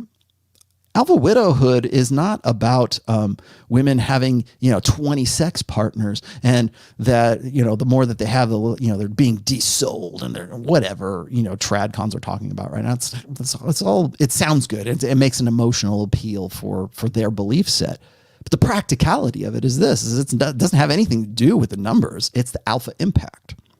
So if you have a woman who has 10 partners, and you have a woman who you're getting with, and she's only had 1 partner before you, but the woman with 10 partners has only had sex with like really kind of out like beta male simp schlubs, and you are the most alpha dude to rock her world. And she's got 10 priors before you. Her notch count is 10, and you come along and she's a ride or die girl for you, and she wants to just ride you to glory every day, and she is invested 100% in you. And then you got the other girl who has only had 1 prior guy before you, and he is the most alpha dude you have ever, like she's an alpha widow and is pining for him, and he's never coming back. She couldn't lock him down, blah, blah, blah. And all she's doing is just like completely like obsessed with this one guy. Who's the better choice? The woman with 10 or the woman with 1? Who are you going to have a better relationship with? Who are you going to have a better marriage with? Who do you want to have kids with? The girl that is fully invested in you, although she has 10 partners, or the girl who has only 1 partner before you, but she is completely like an alpha widow of this guy. See, it's not a numbers game. It's an alpha impact game. However, caveats apply. The more partners a woman has, the more chances she has imprinted upon one of those guys of those 10 who is her alpha widow. That's why when it comes to premarital sex, That's why women imprint on whoever the guy who banged her last is the benchmark for the guy that comes next, or the guy who did her the best, the guy who dicked her down the best. You could talk to Myron Gaines or whoever else, or John or whatever, whoever was her alpha prior to you getting there. You have to be the one. That's the benchmark. That's the measurement. And in this day and age where we have a gynocentric social order where we reinforce that over and over again, he's the one that got away. We'll write Katy Perry will write songs about it, right? Yeah, it's probably a better idea to repress women's sexuality for their best interests. It is. It's better for you to be judgmental about women, guys, instead of going, oh, it's okay, I'll forgive your past. Oh, you're a single mom? Well, the Lord said I should marry you, or my pastor said I should marry you, and we're going to live happily ever after because we both have the same belief set, and we're all, created these new creations in God or something, right? Well, that's a great belief set. And I'm not saying it doesn't have merit, but let's look at the functionality of it. Let's look at why that is. Well, the reason why, we have, like, women will say, well, the church has always repressed women's sexuality. Yeah, with probably very good reason. And now we see that reason in the new order. We have the data sets. I can go look it up on my phone right now. A smartphone that's only existed for 15 years, maybe. And I have access to it. I've got the Library of Alexandria right here in my phone. And I can look up that data. And you know what? If that data doesn't exist, it will within the next few years. I guarantee it. And so we can look at that, and we can see why, women can't make I talked about this last week. A woman who is a step above you, or two steps above you in sexual market value, and you believe in this blue pill schmaltzy Disney Pixar bullshit about, like, it's what matters on the inside, and then you can't understand why she goes and she doesn't want to have anything to do with you because you're too clingy and because you're lower SMV than she is. Well, we can build a religion around that. We can build an ideology around that and say, well, you should want me for me because I'm just a really great guy. And she is living in a gynocentric social order that says, no, you're not all that great. I got a Tinder, account full of guys that are better than you. And as soon as one of those pans out, I'm out. And we reinforce that and we give it away. And now, so how do we absolve women of that guilt? How do we absolve women? It's not the little guilt that they would have. How do we do? Well, we have to find ways to ideologically convince women and make women feel good about saying, well, he wasn't your one. He was the one that got away. You should go back. Don't marry Jim at 28. There'll be another guy that comes along, and you get someone like Kate Bollock, who makes a living off of being single and a spinster, writing books about it. Encouraging women, even Sheryl Sandberg, bang the bad boys. Date the bad boys, and the bad for you boys, the commitment phobic boys, boys, right? Basically bang the alphas in the hot guys in the foam cannon party, and then at 29, you can go marry Poindexter, who is, saved his shekels, and he's going to be a surgeon, and he's, made something of himself. And don't worry, you can have your cake and eat it too. You can explore the alpha fuck side of hypergamy while you are in your prime.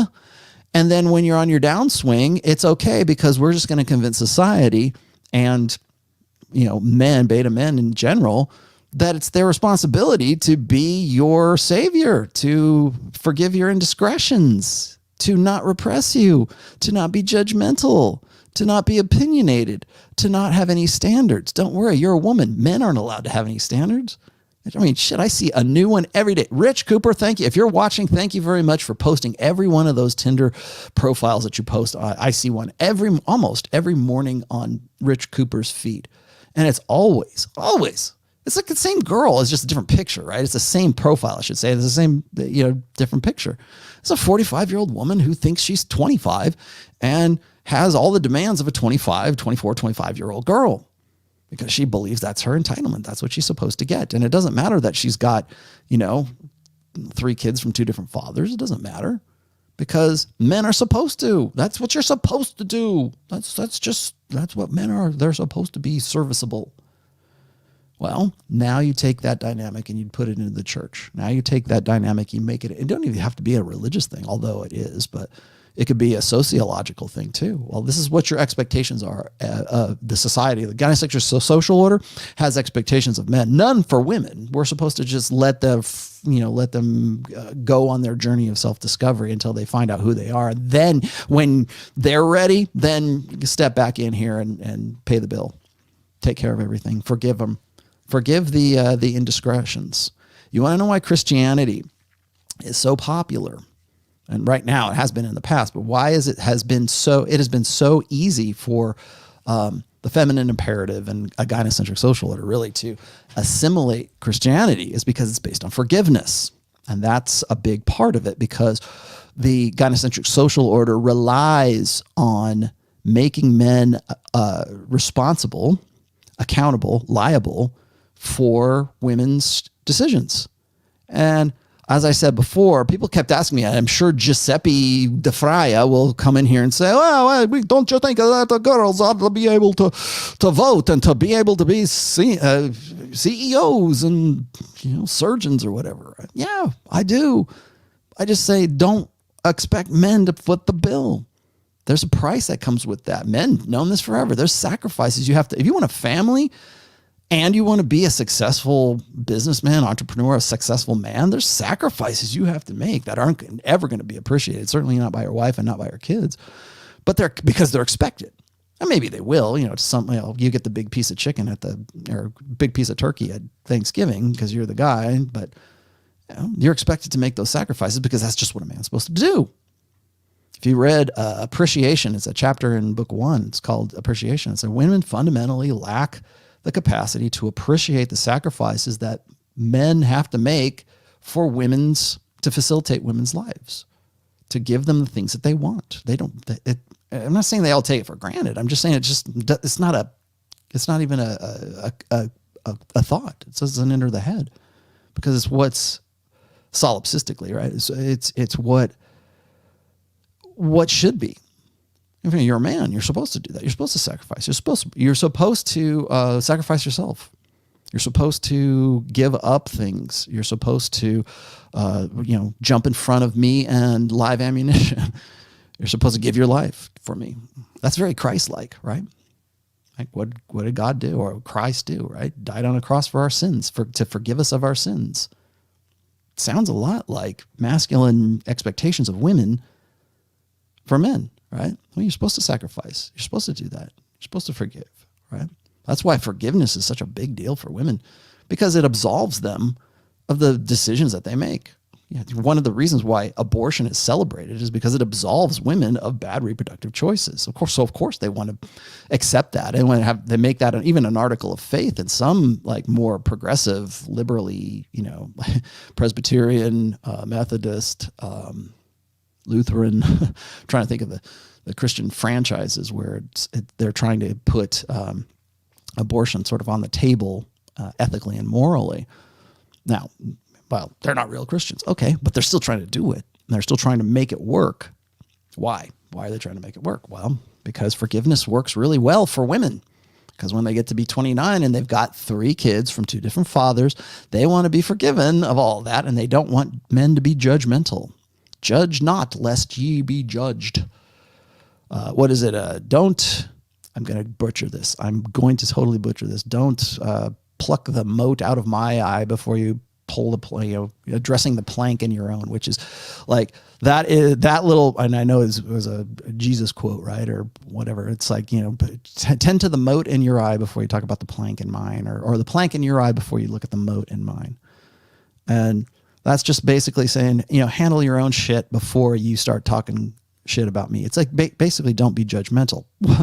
Well, for a secular gynocentric social order, that's freaking gold, man. Hey, you guys, you sons of bitches, think about yourself before you start talking about me. Walk a mile in my moccasins before you think about my experience. That works great. It works great when you're making when a social order prioritizes your your decisions and creates fail safes for those. Yeah, that's a great religion. Forgiveness, yes. Oh, I'm in my epiphany phase. I use this all the time, and I've written about it in the epiphany phase essays. You know, what do women tend to say when they get to be 29, 30, 31 years old, when they are way more necessitous? And we were just talking about this on Sunday's show.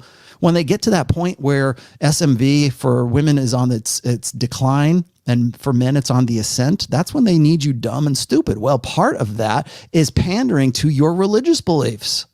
So if Jim is a devout born again Christian, it is his article of faith to forgive you, to forgive that. And especially if he's been waiting for his ship to come in, and you've got two kids from two different husbands or whatever, you got a train run on you in college or something, you had a kid or two, you're supposed to forgive because God forgave her. Why can't you?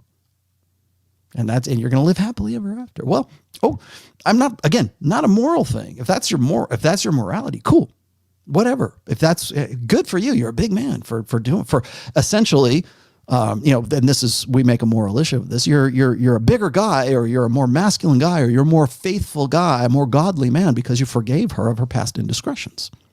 That's what you're supposed to feel good about yourself. And guys be like, it's a bonus because now the church loves him because they're making a concession for a woman. He's not being judgmental. He's not doing what he's not, he's being forgiven, right? Or he's forgiving her as Christ forgave her.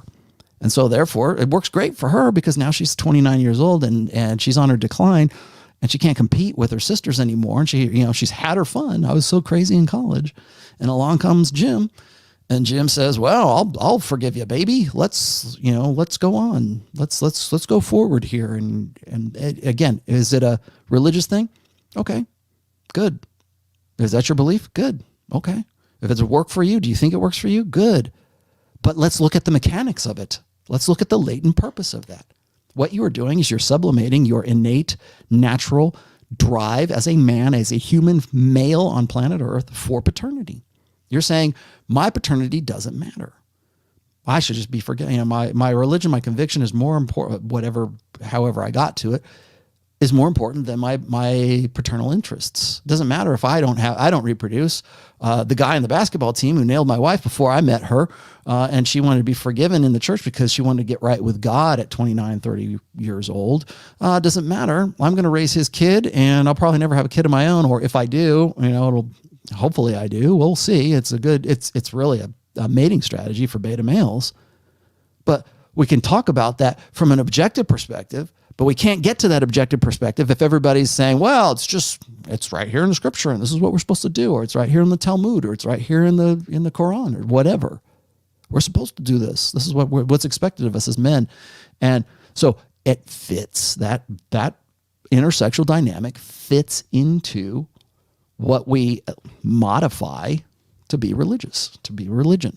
Now, there's going to be guys who are going to go, well, Rollo doesn't know anything about my religion. My religion would never have us do that. No, but enough people are doing it. Enough people are justifying it. Enough guys. There's and I hate to use this term, but I'm going to say it anyways. They're simps for Jesus, right? They're simps because they think that that's what their conviction and their ideology tells them they should do because it's the right thing to do.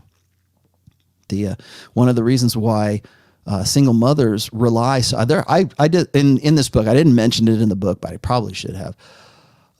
There are at least two different organizations that I came across. There might be more, where there are women's ministry conventions for single mothers. That's it. Just like to cater to single mothers. And it's like Beth Moore or whoever, if you know who she is, it's this very, evangelical, charismatic, religious, drive to sort of absolve women of the fact that they're single mothers. And so what they'll say is, well, it's men's fault. If men took more responsibility, then we wouldn't need to do this. Women wouldn't behave the way they do if men stepped up and took responsibility for banging them, right? Well, okay, well, and maybe that's right, but as soon as you try to assert an authority over that woman, then you're repressing me sexually. Then it's, oh, he's a chauvinist, or he's a misogynist, or we should be in an equal partnership. That's another thing I cover is egalitarian equalism, and I clarify that egalitarian equalism within Christian marriage, well, within religious marriages, not just Christian marriages, and how that works, and how we think of, well, men need to be in the headship, but only when women allow it. And we don't, women in religious circle, in church cultures, let's just say, don't even realize what they're saying. Then, we got to allow him to be the head. Well, if you're allowing him, he's not the head. He doesn't have the authority to be the head. There's no headship really in modern Western Christianity right now. There is no male headship in any marriage right now, from a legal sense, from what I talk about, covenant marriage versus contractual marriage. So in a contractual marriage, which is to say every marriage in the United States for sure is a contractual marriage, and men have no power in that marriage. Because ultimately, if that woman wants to take your kids and your money and your house and cut you off at the knees, she can do that. That's all. Divorce is always on the table. I got into it, again, something else I mentioned in the book. I got into it one time with Pat Campbell's producer, Carly. And I love Carly to death. Okay, so just don't, this is not an attack on Carly. But Carly, I mentioned that one time. Like, I think Pat said, well, he had overheard some conversations saying like, religious women say that there's divorce is never on the table. I go, bullshit. Divorce is always on the table. And that's a concept that Dalrock talked about. It's called threat point. Threat point always defaults to women in contractual marriages. Now, if you are, and I would also argue that even in covenant marriages, covenantal marriages, where it's like there's no state involved and it's just the two parties, the man and the woman, and the man understands his masculine responsibility, and he has commensurate authority through a belief, a conviction, religious, whatever. A lot of Muslims will, I've talked to Abu American about this too, say that, I don't, I'm married to my wives, but I don't have a marriage contract, or I don't have a certificate. They're just married to me. I think he's got 4 wives now. At the time he had 3. And I'm like, well, even if that's the case, if you were, if I know he lives in Germany, but if he lived in the United States, it wouldn't matter, because United States law always defaults to the woman, even in those situations. So if you have kids with her, if you're married to her, even without that contract, she still can call the cops and you go home to mommy and she stays in your house while you pay the rent. So it's, again, latent, latent function versus whatever the religious belief is. Divorce is always on the table. It always will be. And women know that. They know it's always on the table. They know it's always an option. It's the nuclear option for some, but it's always the option. And when you do that, and when men are literally have the teeth cut out of their ideology, that does something, because now so think of it this way. And this is something I put in the book as well.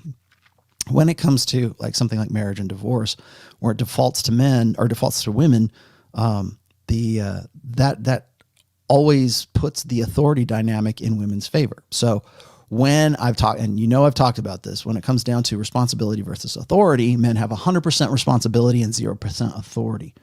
Women, on the other hand, have 100% authority and 0% responsibility, or they take whatever responsibility they want that is useful, and then, just to build themselves up, I guess. But for men, it's always about responsibility. Now, put that into a religious context, where your religion says you are a man and men must be responsible for their families and their wives.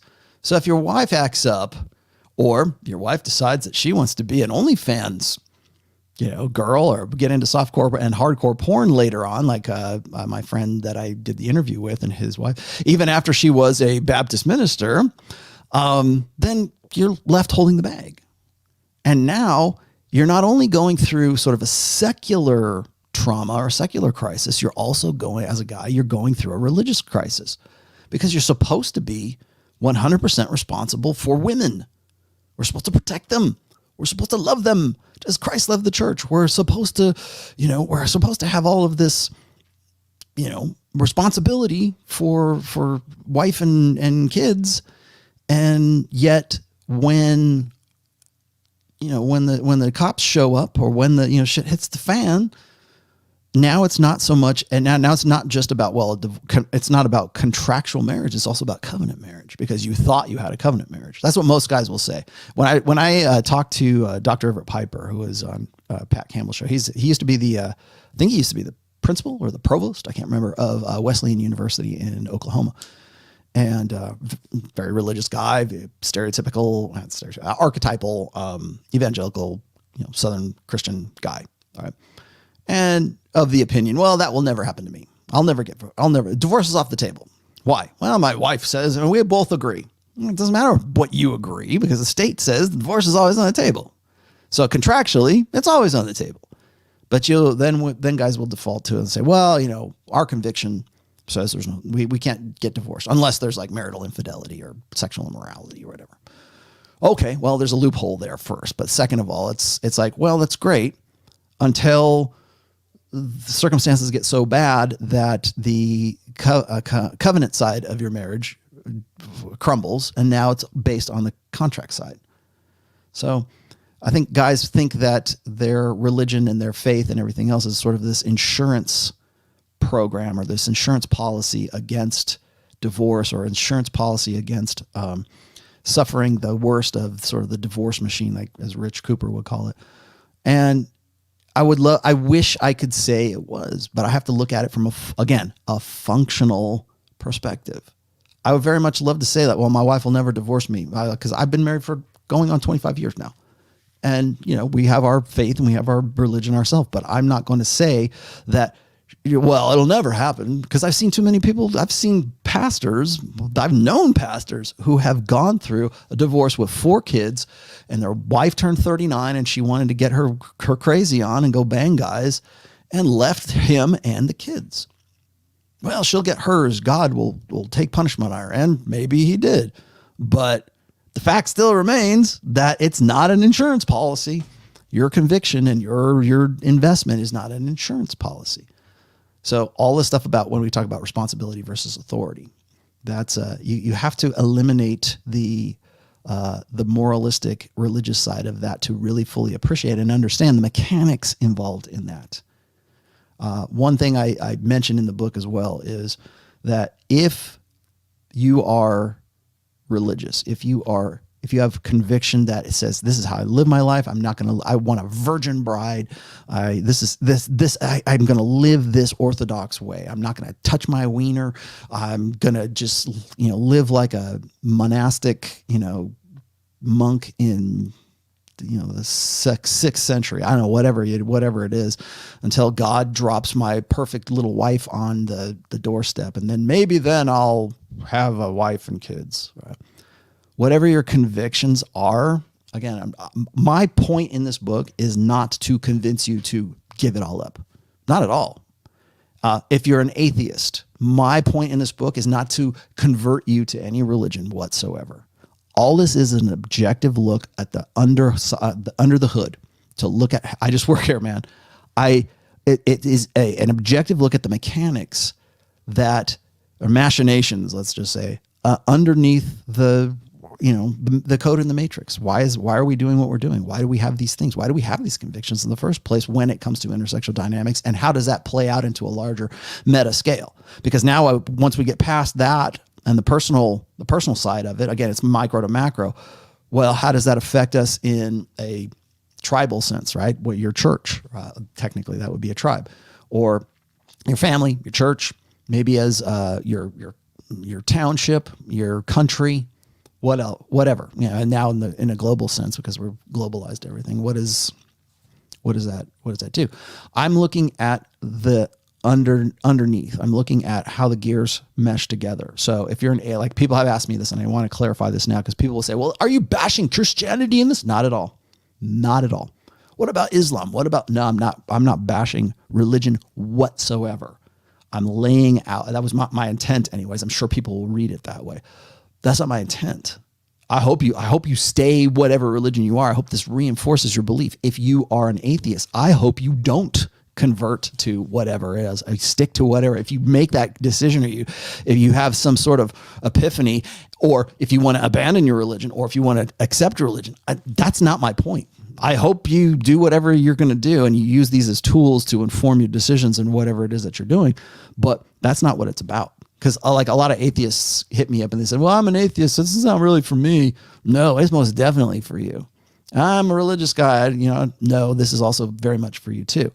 I said this in the book, is that if you have religious convictions in this day and age and your only option for sex and reproduction is marriage, you need this book. You need the information in this book.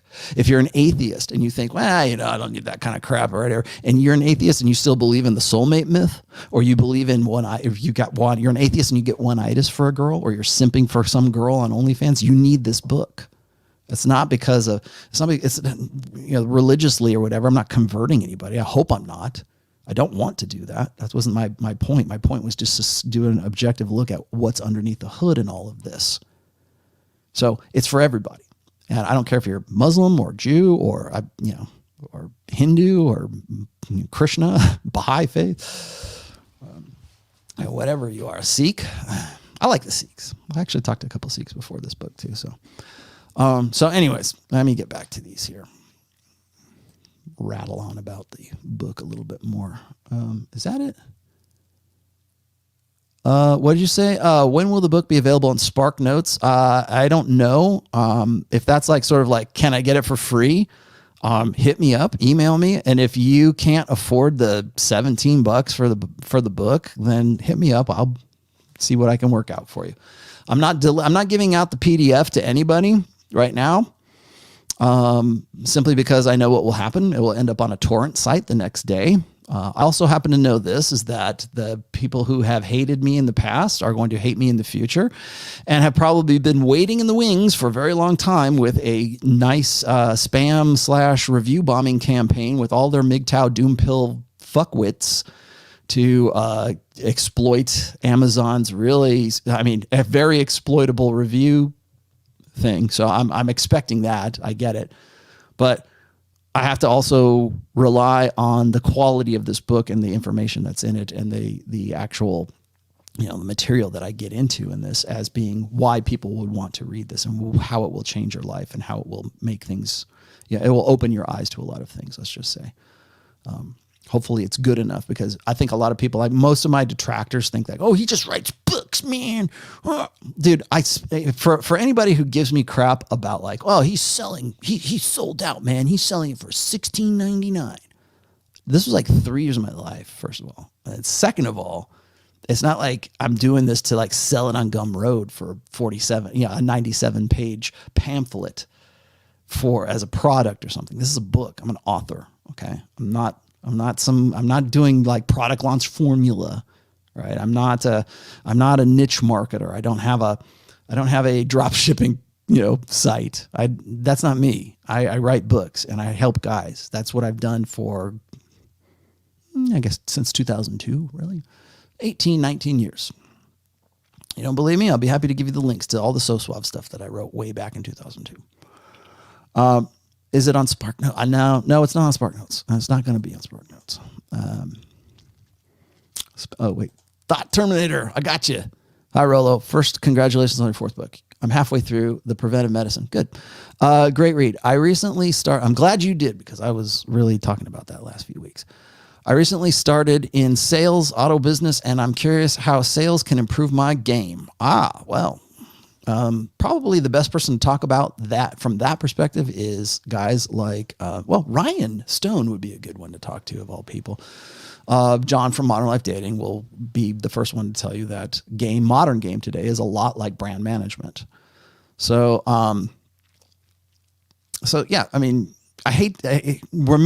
actually, here's a better way.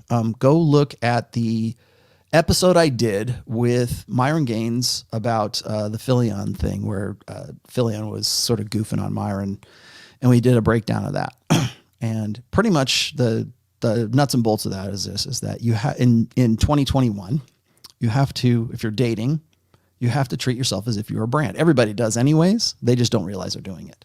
Everyone's your own brand manager. In fact, I had to think of it in these terms, but I'm actually one of the most perfect guys to talk to about this stuff because I've been doing brand management and advertising and marketing and brand identity for over 25 years professionally. And I see all of the similarities between game today for sure and brand management. And that's really what you're doing is if you have an Instagram account, if you have a Facebook, if you have any kind of social media presence, you're managing the brand of you. I call it the brand of me. And another thing also I mentioned in book 4, by the way, is the hustle economy. The hustle economy can be anything from niche marketing to what I was talking about, selling a pamphlet on Gumroad. But niche marketing also applies, to dating. The hustle economy is dating. You're doing brand management of yourself. What are you selling? Yourself. You're hoping to get laid. You're hoping to, maybe start a family. I don't want to play games anymore. I have 3 kids from 2 different husbands, and I'm 40 years old, but I'm done with the games. I've had my fun and there's no fun left for you. That's brand management. Bad brand management, but it's brand management. Anise and Krill, you didn't give me anything, brother.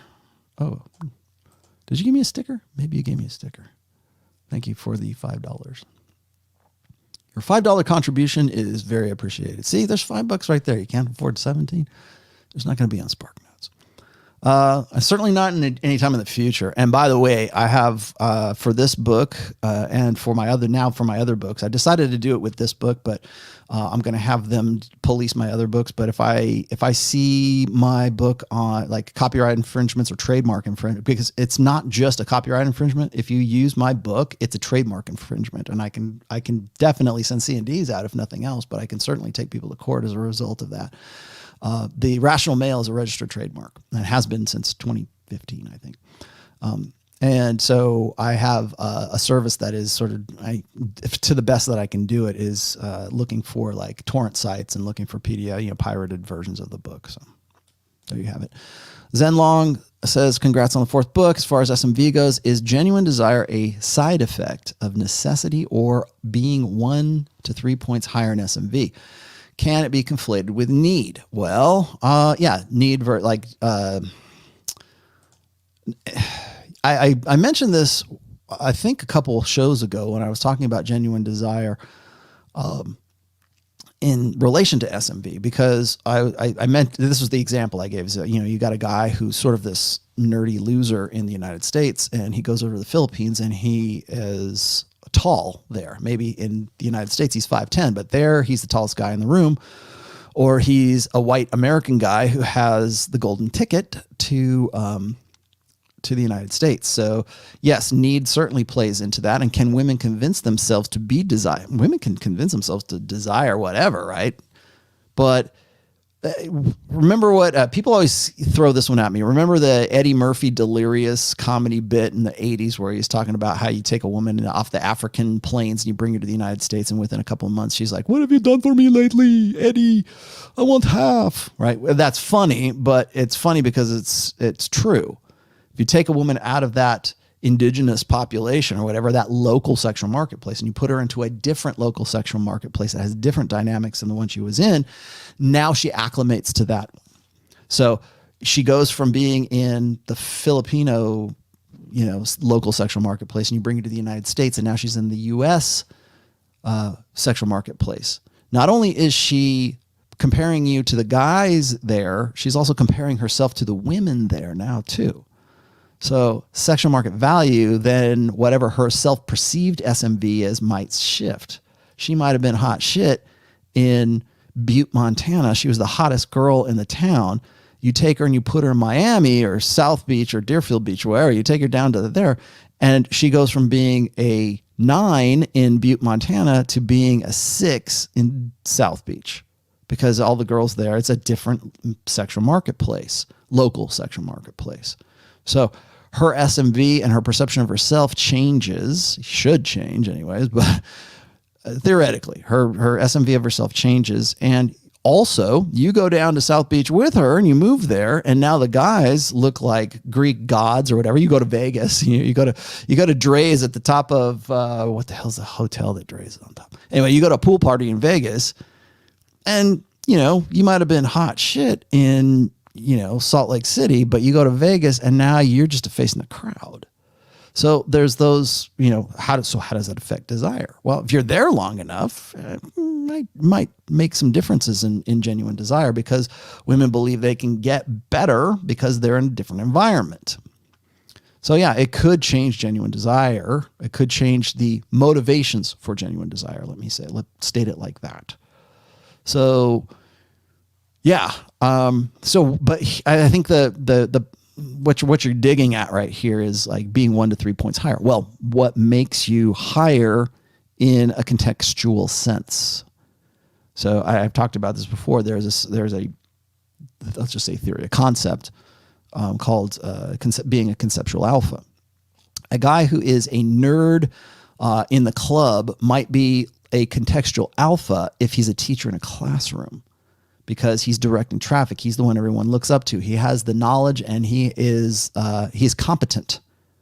So there's an element of competency that is part of it. Could be very arousing, depends on what that woman's need is. So yeah, it can definitely, you know, change that. That's where I'm going to differ with a lot of the, you know, the spurg pill, doom pill guys. Is like, well, it's all about looks. Well, what if that guy who looks really hot in the foam cannon party is completely incompetent, so much so that he gets his ass kicked or gets killed, or he kills him, like makes a stupid mistake and dies, right? Well, there's still an aspect of congruency. There's the concept of competency. There's competency hierarchies. There's dominance hierarchies. There's a lot of things that sort of add to that. But I would associate competency with attraction mostly. But when it comes to desire, when it comes to arousal, it's a little bit that you have to take those those are mutually exclusive. You have to take those in separation of other things. If you're talking about just getting laid one night, Twitter, Tinder, this guy looks hot. He's got 6-pack abs and he looks like, you know, a million. He looks like Giga Chad. Yeah, I want to bang him. Well, if that guy is fun in bed, awesome, but you can't lock him down, what difference does it make? Or he's an ass hat and he completely abuses you or whatever. Yeah, women might keep going back to him, but eventually the arousal side of things is like, well, I can get an arousing guy who's also nice to me, or also generous, or also parentally invested, or also there's, and even if that's not true, that's the hope. That's the idea of balancing arousal with attraction. What else do I have here today? Anybody else? Oh, there's Juan Sebastian with the guitar. Joe Navarro's work is great and as a great addition to the Rational Male. Yeah, it is. I've met Joe on a couple of occasions actually, and he impressed me. I loved his talks at that certain convention that I don't talk about. I don't agree with his politics, and I don't agree with his take on just sort of, he's again, Joe Navarro is a great dude. What'd you say? Especially getting passport. Congrats. Joe Navarro is really cool. He's a FBI, former FBI guy who was a body language expert, and he's got several books. He's got a book called What Everybody Is Telling You. Like everybody is telling you. And he had like a dictionary of body language tells and things. I would not want to play poker with Navarro. I think he was a really good dude. I just think he frustrates me in the same way that like Hector Garcia frustrates me, or Jeff Miller, or Dr. Jeff Miller, even Jordan Peterson. Some of these guys who are Dr. Steven Pinker frustrate the living hell out of me, because they've got all this great information and then they just like at the very end of the book, it's just like, but I'm a feminist, so we should just get rid of men or have a more balanced, you know, everybody should be equal partners. And they have all of this information and all of this understanding about like human nature and like behavioral, technically it's behaviorism is what he's talking about. They have all that data, but they don't want to connect the dots. That's why you have me. That's why I'm around. If you want to know why Rollo Tomassi is popular, it's because I connect the dots. And I'm not saying I'm right all the time. It's just I have the balls to go and say, hey, what have you thought about this? Maybe this is why women do what they do, or guys do what they do. No, can't be. I'm a feminist. Please don't fire me from my nice tenure track position. Let's see. Juan Sebastian, I talk to you. Joe Navarro is a cool dude. Portuguese translation. Yeah, well, so you are good. Okay, fine. Email me. I'm finally here. I'm swearing on a stack of Bibles. I got to get back. First of all, people keep asking me, what are you going to do next? I'm going to start getting back to my damn blog is what I'm going to do. That's my first number one priority is writing a weekly blog spot. The first one, of course, will be on the book, but I'm going to get back to writing on the Rational Male as a writer because that's where I do my best work and my best thinking. I've got a lot of things that I've had that I've just been like keeping on simmer for so long. And I really want to get back to my blog. So that's number one. Number two is this. Yes, translations are going to be a big deal for me this year. I want to get at least 3 and possibly 5 different translations out this year. That's number two. Number three is I want to do a hardback version of a second edition of book 1. Nothing content-wise is going to change. I might reword some stuff so it's easy to remember, but the concepts and everything else is not going to change. And I want to do it in a hardback because I've had so many people ask me about that. So I'm going to, at least I'm going to take some time off, right? I need to collect my thoughts here for about 4 or 5 months. Audible, of course, and Sam Bada will say as well. We're really working on the audio right now. Hopefully have it by March. I really want to have it by March. So those are my main priorities right now. So I would definitely like to talk to you about translations. Wando says, what's the role of religion on this new world? Well, you'll have to read the book, Wando. You'll have to pick it up. I can briefly tell you. I talk about how we're sort of headed right now, and the last chapter of the book explains this, I think, pretty accurately. By the way, before I get to your question, I need to explain how the book is, the architecture of the book. So there's two halves of the book. There's book 1 and book 2. I've done this before in my other stuff as well. There's book 1 and book 2. In book 1, I try to explain some red pill principles for people who don't understand the red pill. It's like red pill for people who don't get the red pill. And for guys who are already part of the manosphere, or you're just coming into this is really good either way, because it explains and it untangles a few things. Now, it's not a rehash of the first book whatsoever, because all of the things that I talk about in book 1 relate to all the concepts in book 2, which is, they're in the same book, right? There's book 1 and book 2. And then at the end of it, I kind of tie it up with a nice bow. And that bow is exactly what you were just asking me. What does religion look like in the New Order? Well, it looks to me, anyways, like a global syncretic religion. It looks like an amalgam of, Oprah-esque, Oprah-ish, feel good emotionalism. The religion of the New Order right now is emotionalism, and we're already there. We worship emotion. We do today.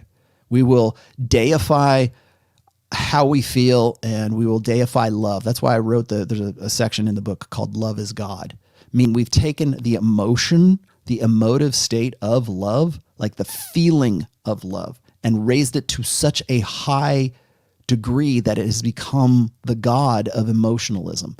And since women are the primaries in this gynocentric world order right now, we place emotionality, emotionalism above everything else. And I mean everything else. So we build it into a religion. So everything is like tolerance and love and multiculturalism and inclusiveness and interfaith worship services and the Beyonce worship service and we need women pastors, and we've got these women with frocks with the rainbow whatever it is, kente cloth, right? It's rainbow cloth. And it's all about love, and love is that's what they'll say, love wins, right? This is the house of love. This is the house that love built. And we've taken the word love and the emotive state of love, which is a physical, emotional state. It's a feeling. It has to be the highest thing we feel, because it's what binds us together as tribes, binds us together as family, binds us to our kids, binds us to our spouse or spouses or whatever we love kind of thing. We've taken the feeling the state of love, the emotive state of love, and lifted it up to an emotional state that is God. And so it's not God is love anymore. It is love is God now. And I make that distinction in the book. You can read it a little bit. You can get a lot more detail about it. But a new world order, a new world religion will be founded on that term, on that idea. So what I do, and again, getting back to the architecture of the book, I build it up to those last chapters right there so you understand what I'm talking about, because the way that we come to the concept of love is God comes through from our biological states, from what we are as just the human machine, right? What we've evolved to be has made us, prioritize right now in this, we do this differently, right? But I mean, men prioritize, reason in our natural states, prioritize reason before emotion. We're just, our brain architecture, our biology is like that. But we tell men that they're defective or they're incorrect for not getting in touch with their emotions. We prioritize emotion for everything, really, for our academics, for our politics, for our religion, for our music, for our popular culture. Everything is follow your heart. We have never been in a more feminized society, a social order than today, and it's globalized right now. And that globalized order, that emotional order that based on emotionalism, needs a religion that everyone can get behind. And guys will say, well, that'll never happen because my Orthodox, Christian faith of Eastern Europe from 1846 to 1941 is the best, and that's the only real way of thinking about religion. Well, my message to guy, and it doesn't have to be Christianity, it could be anything, right? My message to you is that in 1 to 2 generations, you won't even know, because all this stuff spreads exponentially over the net, over our communication. So you might say that about you. You might even be able to say that about your kids, but your grandchildren, doesn't work. Doesn't work for that. And again, in the beginning of the book, in the architecture of the book, I talk about the kosher dynamic or the kosher principle. That kosher principle applies to that. That's why I say that generationally, the ideas of this secular emotionalism, the gynocentrism that we always have been talking about in the manosphere forever, in red pill senses and otherwise, is exported, and it is disseminated exponentially. Godsod has a really great book called the Parasitic Mind. Ideas and such are like viruses, and they spread, and people adopt them, and that's what they do. That sort of overrides their software. And right now, that virus is emotionalism, and an emotional society needs an emotional religion. A society, a gynocentric social order that is by women for women needs a religion that is by women for women. I cover that in the Goddess movement, which is another chapter that's in the book. We're looking at a gynocentric religion. They won't call it that because it has to be for guys too, but it has to in some way make men defective. It has to keep men on the back foot, because if it doesn't, then it can't reinsure its predominance in this social order. Emotion trumps reason. We talk about it all the time. I talked about it with Dr. Everett Piper. Feels before reals. We laugh at that. Yeah, these stupid SJWs, it's all feels before reals. Yeah, that is a lot worse than you're making light of it. The idea that we go, well, these kids today, these social justice warriors, it's all feels before reals. Yeah, it is. And that's fucking dangerous. Very dangerous. Because we got to this stage more or less by using rationality and reason. By the fact that I can talk to you use this board and this computer and this video camera and this mic and everything else. A lot of that has to do with rationality and reason. It's A plus B equals C. So we can do what? So we can disseminate more effectively this emotionalism that we've decided to adopt it upon. You want to know why people are tearing down statues and raising hell in the Capitol building and shitting on the streets in San Francisco and where, shooting, why drugs are completely illegal in, I guess, Portland? I don't know what the hell the law was. Why? Well, we don't want anybody to feel bad. Judgmental. Don't be judgmental. You're oppressing us, you evil white patriarchal man. That's emotion. All that appealed to emotion. Everything, all that stuff that has led up to what happened yesterday has all been emotion. Appeals to emotion. It's so much easier because people want to feel. I was laughing at this, and I didn't realize how serious this was until I made the joke. But like, if you look, because I saw that The Bachelor was trending on Twitter, and I go, The Bachelor and The Bachelorette, those things have been around. You know, those shows, at least Bachelor, I'm sure, has been around since like 1995, 96. I don't know, for a long time. And why is it so popular? Because it appeals to an emotional generation. Indignation. As primarily women, yes. I would say that the large amount, the audience of The Bachelor, even The Bachelor, it's all women. And if it's not women, it's emotional men who believe that it's correct to emote like women. And that becomes their masculine, and religious duty is to be more emotionally available for your wife. I'm a failed, evil, horrible man, but my wife is closer to God. I'm quoting actually a pastor, a quote that Dalrock quoted. Guy was saying, I can't believe my wife would go with a schmuck like me. Like that self-deprecating thing. I've talked about that before, but as part of that, he's like, yeah, women are, I can't believe and I'm a pastor. She's light years ahead of me, or light years closer to God than I am. Literally said that. And I thought about that and I go, yeah, there's a lot of people, and especially in old order churches who have this, like, guys get this idea from a gynocentric social order that because they don't emote like women, because they're incorrect men, they don't know how, they're not in touch with their emotions. They can't relate with their wives because their brains aren't wired that way, first of all, or they prioritize reason before emotion. In a world, in a gynocentric social order that says, follow your heart, feel good. It's all about love, right? It's all about healing, just like Jada Pinkett Smith says. That's okay. She cheated on her husband, and she is essentially cucking her husband, and he's there with this big, sheepish, stupid deer in the headlights grin on, because he doesn't know whether to agree with her and have the ladies watching feel good about it, or whether he should challenge her and have the guys feel good about it. He doesn't know what to do because he's an idiot. It's Will Smith, right? And at the end of it, I'll get you, girl.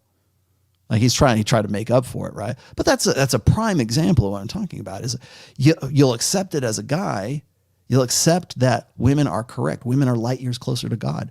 Women are better, stronger, smarter, faster. They can kick your ass because every action hero on TV or on the movies says so. And so we have this, and even if it's not true, we have this preconception that it should be true. And women have that preconception that it should be true. And that's what gets them into trouble.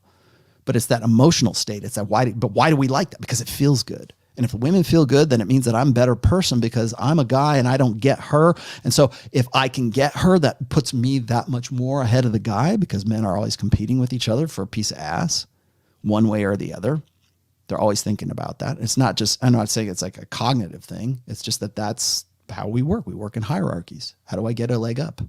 Well, if to get a leg up means that I have to identify more with women, then I'm going to identify more with women. Well, that means you have to get in touch with your emotional side. Okay.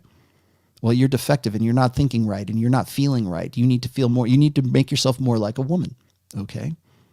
And then you say okay enough times over generations, that changes not only your generation, the cult, the secular culture, but it also seeps into your religious culture. And I talk about that too. That's how it gets in. It goes from a secular, whatever's cool, whatever's hot, whatever's the new hotness is, and the new hotness is feminism. Well, okay, I got to think like a feminist. Oh, well, you got to be more emotional. Okay, I got to identify with women. Great, that's awesome. All that secular stuff that seems to work. Now, how can I make that kosher for my religion? Now you take that and you fit it into your church, and you hey, we need to talk more about women's issues in this church. Okay, sounds good. We'll get more ladies in the seats. That changes the doctrine, and then the doctrine changes the faith after 1, 2, maybe 3 generations. And now you have a completely different franchise. And that's where we're at. Except that doesn't work on an atomized way anymore because we're in a global society. So we have to take all of that and put it into one big amalgam, one big clusterfuck of religion, emotionalism religion. And most of that rides on the shoulders of women's emotionality, because we, as men, just say, okay, well, you're the emotional chick. So, and I got to submit to you. I pedestalize womankind. The sisterhood uberalis is based all on emotionalism, and the religion of the sisterhood is always emotionalism.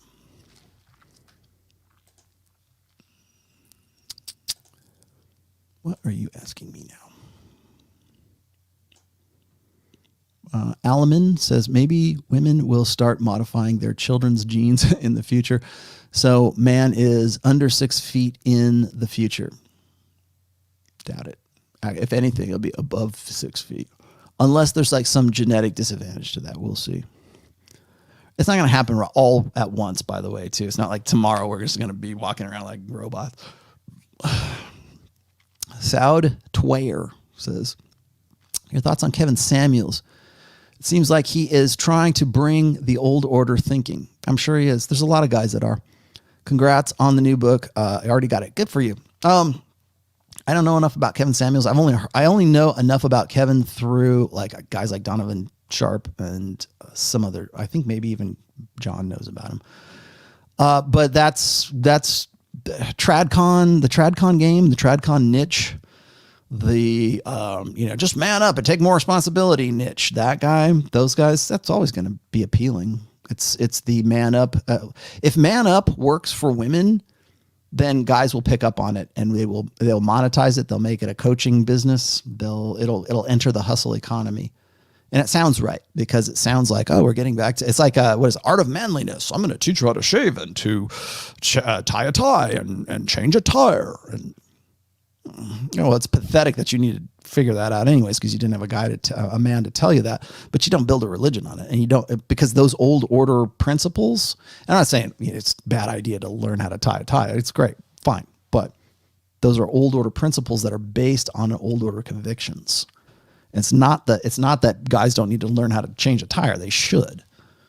But the idea of I need to learn to change a tire so I'm competent whenever the damn car gets a flat, I can go out and take care of it. It's not, well, I'm going to go show that little munchkin I'm going to change a tire. I'm going to tie a tie. I'm going to shave with a straight razor, which is what I'm trying to do right now. It's based on this idea that it's your masculine duty to learn how to do all this stuff rather than the functionality of it, which you should know how to freaking do it. Wear a suit, learn how to, whatever. And so that manhood, that when guys who are purposeless and have not had the dad I talk about this in the book too, the dad I never had. The reason why that's appealing is because we live in an age of emotionalism and men are afraid to be men because if they are, then they're wrong. They're incorrect. They're defective. They're attractive. Women love manly men. They want to get with guys who are dominant, alpha men. But the reason why they're so few and far between, particularly now, is because men don't want to step on. They're walking on eggshells, figuratively speaking. So, I'm gonna blast through these because I gotta get going. Why did you? Thrill Seeker. Sorry, I didn't have it. Why did you title the book "Rational Male Religion" as opposed to "The Red Pill and Religion"? I actually thought about that, but I thought that just by putting religion on there, I didn't want to put the red pill. A lot of people think that the reason I didn't put the red pill on there is because I didn't want to trigger anything on Amazon, and that's half true. I just felt it had more impact if you just left that off and just called it religion. Because if you're reading The Rational Male already, I think you probably got an idea that it's red pill. Or red pill perspective anyways. Aiden again says, DT Bede. Dump that bitch. Her in December tried to gaslight me. I already got that one. You don't have to give that to me again. I just ordered your book, so I'll probably get the answer then. But do you believe one can be red pill while holding an Orthodox Christian belief? Yes. In fact, I think when you read the book, you'll understand. It is more incumbent upon you to be red pill aware if you have those convictions. If you say, this is how I'm going to live my life, I feel that I will go to damnation if I don't have sex in marriage. That's the only way I can do anything. Like I want the virgin bride, hopefully, and then, whatever. but I have to live my life this way, and the only way I can do this is through marriage. Well, first of all, any MGTOW, any SPRGTOW, any DoomTOW, whatever, will tell you, oh, it's the worst. You're marching them to the slaughterhouse. I'm not going to march you to the slaughterhouse. But if that is your conviction, you have to be red pill aware. You can't be dumb. You can't be Pollyanna naive. I didn't know she was going to do that. You got no fucking excuse. So it is more incumbent. You have bigger responsibility. If that's what you say, if that's what you're about, you need to read all my books, but you certainly need to read book 1. You need to understand women's nature, and you need to make good, judgmental, very judgmental choices. You need to have high standards for that woman, and you have to also accept that maybe you will never find that woman that meets those standards, because it is too dangerous to get married and to go into it with your eyes closed. So that's from a contractual side of marriage. The other side of this is you need to also understand that you're going to be predisposed to think that, well, I'm going to make these concessions or these compromises because that's what God wants me to do. God wants me to make these compromises for this girl because she's really special. And you'll start reading into, you'll look past red flags, but you'll read into that woman's behavior, things that you want to see because you want to get laid and you want to think that she's the one. You can't think in those terms. You have to be able to be very cautious, very judgmental. What is it? Be quick to hire or be slow to hire and quick to fire. And most guys with orthodox beliefs, most guys with really strict convictions, they'll never do that. They can't. Because the drive to reproduce is a very big, and the drive to ensure your own paternity is a human drive. It's something that we have. It's part of what we are. It's part of men's nature to want to know that the kid is ours, to insist that the kid is ours, to insist that the one you need to hear. Here's my advice. The best advice I can say is if that's you, and I don't care what your orthodoxy is or whatever, could be Christian, could be Muslim. You owe it to yourself as a red pill man to stick to your guns, to stick to your awareness. Don't be an idiot, because too many, and I can say this till I'm blue in the face, and even red pill guys are going to go, well, but she's special. She's really a quality girl. Well, how do you know? Because what you're doing is you're setting I'm setting myself apart for marriage. Good for you. I mean, from a premarital sense, the premarital sex sense, that's great, because if she does the same, then what you know don't hurt you, right? She doesn't know any better, and you don't know any better, and you don't know what you're missing, and she doesn't know what she's missing. So you're probably going to live in happy ignorance and have good kids, and hopefully, have a good life. Good for you. Happy life, happy marriage. Good for you. But it doesn't change the dynamics. It doesn't change the conventional marriage in the conventional sense. So you have to be able to balance those two out. And the way you do is you're red pill aware. You understand women's nature. It's the best advice I can give you. Alman says, Rollo, how else are these women supposed to pay off their student loans if they can't hook a sucker? You're revealing their hustle. Yeah, I'm sorry, ladies. Also, by the way, you know who owns 2/3 of student debt of the trillions of $1.3 trillion in student debt? 2/3 of that debt is owned by women. There's your harsh reality. There's your cold bucket of Rollo on top of your head. And then now I finally got to this guy. Rollo, I want to date two girl that I reject 1 year ago. Two girls that you rejected 1 year ago, or do I still have a chance? They both dating, and they are both 21 and 24. Should I even try? If you're asking me, I'm going to say no. I need to develop that more. Stop going back to, don't go back to what you thought you had, what you thought you could do. It's better to, again, it's almost like, I will give you the advice that I would tell guys who are trying to get their girlfriend back. It's always time better spent developing new prospective women than it is to try to rekindle or repair or replace a failed relationship. Now, maybe you didn't even have a relationship with them, but they know you. They have preconceptions of your nature, and maybe you have preconceptions of their nature. So I would say this is a lot of guys. I wrote an essay called "Old Flame, New Game." I haven't put it in any book. It's on the rationalmale.com. Go read that. It's called Old Flame, New Game. And I wrote that because I had exactly guys like would say, well, man, Rollo, I read your book and I'm red pill aware and I've been running game on these girls and I've just been working. My notch count's gone up. I've had a much better life. Now I really want to go and I've been checking out this old friend that I knew, this girl that really kind of blew me off in high school or in college or whatever. I looked her up on Facebook and now I know I could get her.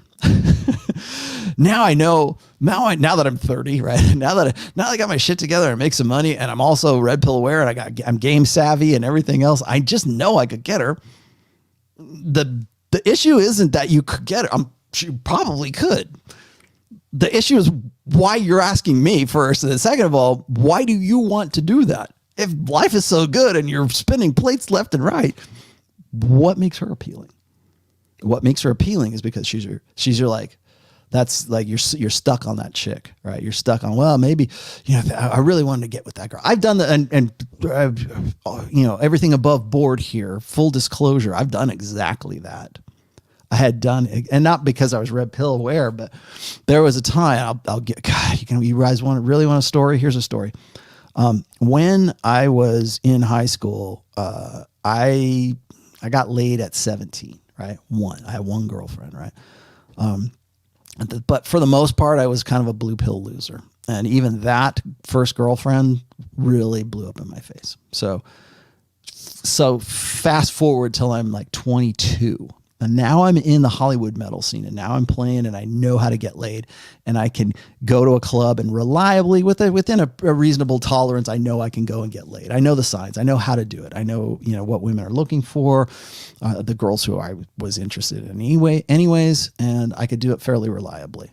But there's one girl that I used to know back in high school and I go, bet I could nail that chick. And I could. But then I realized I shouldn't have because she's not the girl that I thought she was. And she was nothing like the caliber, I say quality, but the caliber of the girls I was already nailing anyways. But I did it. And then later on I go, why did I do that? Because, and it wasn't regret of the sex. It was why I did it, right? Like it wasn't about that. That was just like, it was fun and it was great, but but I thought about it and I go, what was it about her that I wanted to go back and get with her for?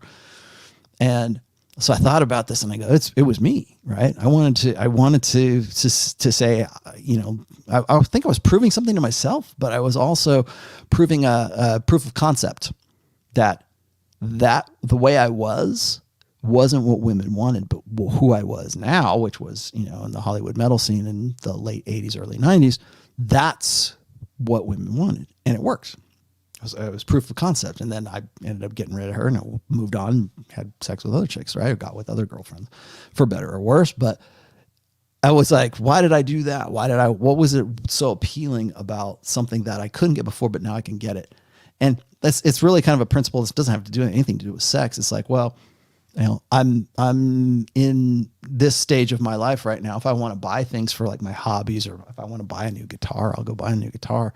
There's a time where, and I can show you the guitar sitting right here. There was a time I saved up $800 back in 91, something like that. I saved and scrimped and saved because I had to get this guitar, man. I just wanted this guitar so bad. And then I got it. And now I'm like, I can go and buy that guitar off of reverb.com if I want to. A copy of it right now if I wanted to. I have it in my account. I go get it. And it's no big deal. But it's like the same principle. Like, why do I want to go back and like I want to, on to bigger and better things, right? There you go. Try something new. Move yourself along. I'm Hare Krishna. Oh, Rama Krishna to you. And women gather to read scriptural quotes on the aspects in which they are better than men. Yes, I mentioned this also, by the way. Focus on has shifted from Krishna to fem power. Yeah, you will see that in a lot of people keep saying, well, Rollo, it's never going to happen in Islam. It's happening in Islam too. It's happening in Judaism. It's happening. It was Christianity was easy assimilation. Krishnaism is a very, very popular new religion for Western women. Tulsi Gabbard, Krishna. There you go. Very popular. because it is very female empowering. And you will see that it will, like, even, and I know that it's not just particularly about that, but you will see it being directed by the feminine imperative to be about that. So when you have all the major religions sort of like winding their way to that one point where everything becomes this global syncretic religion, Buddhism, whatever, like, earthy girls that you meet at like, Coachella, who say they're Buddhists. Why are you a Buddhist? Well, they really respect women in Buddhism. No. But all right, from a doctrinal perspective, it's no, but women believe that. And so then now Buddhism is about feminism. Christianity is about feminism. Everything. It's all about feminism, all for women, by women, for women. I asked that question in the book. I said, what does a religion by women, for women look like? Because we know what a male patriarchal religion looks like. It looks like Abrahamic religions. It looks like one, that's why we call God he. That's why we refer to God in the masculine, at least in, a personalized, Abrahamic faiths anyways. We refer to God in the masculine. And I got that, of course, I understood that a little better, I should say, from Alpha God by Dr. Hector Garcia. It's because men were the primary, we dominated the world for a long time. So we have religions by men, for men. We call God he. That's the highest thing that we can imagine as a human being is an alpha male. Like we can, as an embodiment of what we are and who we are, right? I think it was it Xenophanes, Exophanes? I hope I'm pronouncing that right. He said, I'm paraphrasing here. He said, if horses had hands to write and to draw pictures, and that they had the intelligence and they had a language, that all of their gods would look like horses, because that they have no other concept. Why do we think of God as a male, as a Zeus, right? Why do we think of God as Father Odin, Zeus, Odin, whatever, the All-Father. The All-Father even, why do we call, Father God, our Father and who art in heaven. Why do we think of God as that? Because that is from our human experience, not from our horse experience, but from our human experience. That's as good as somebody that's the highest we can relate to. The King of Kings. That's what Zeus and his throne, Odin the All-Father. I'm sure that you can name Babylonian, Egyptian, Chinese, Japanese mythologies, pantheons, whatever. You'll see that they're more or less led by masculine, dominant male figures.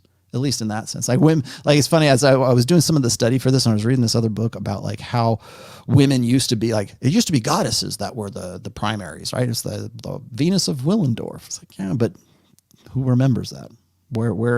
Who cares, right? Maybe that was true for those localized places, a context in those contexts. But we think of a male religion for men, by men, like people say that, there's no such thing as a real matriarchy. And I don't know if I 100% agree with that, but we don't remember any like religion or any cultures that were. There are definitely matrilocal religions, but there's no real matriarchal religions.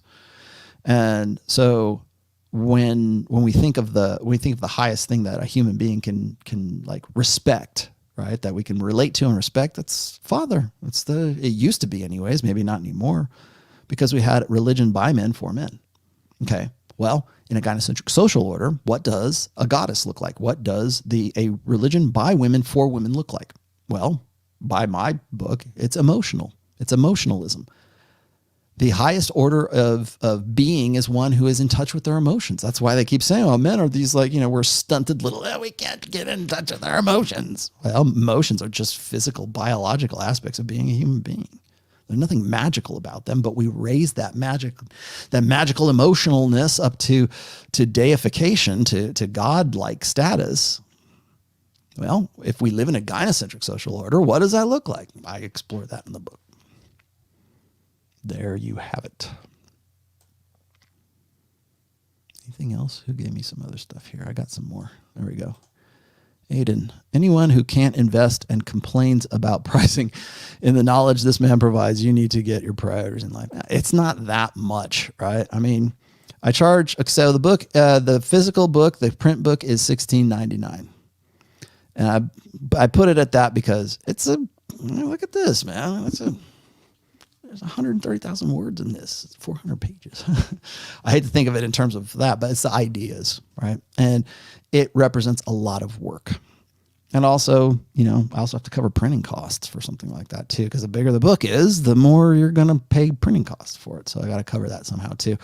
But I think for what it is, it's actually pretty reasonable. It's below average for those categories, put it that way, for the religion and science and social categories.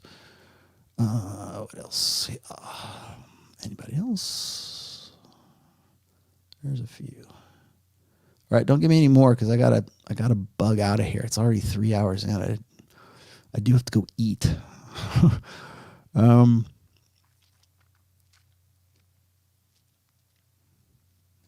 Krishna. I'll tell you what was interesting was studying Baha'i faith. I thought that was interesting. Not that I'm going to convert, but I thought that's an interesting and the Sikhs I thought were really interesting. Oh, that's you, Thought Terminator. Okay, there you go. I hope I meet you in person someday. I hope I meet you in person someday too. I know they say never meet your heroes, but I really appreciate your work. Well, you know what? Ryan Stone used to say the same thing. Never meet your heroes. And then he met me at the 2017-21 convention, and he goes, he's a pretty cool guy. Dragoon. Ryan thought I was going to be this fat, overweight schlub.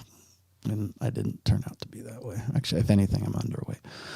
Dragoon says, you discussed female sexual repression. Why are men shamed and repressed by certain religions concerning the type of sex they may want? Well,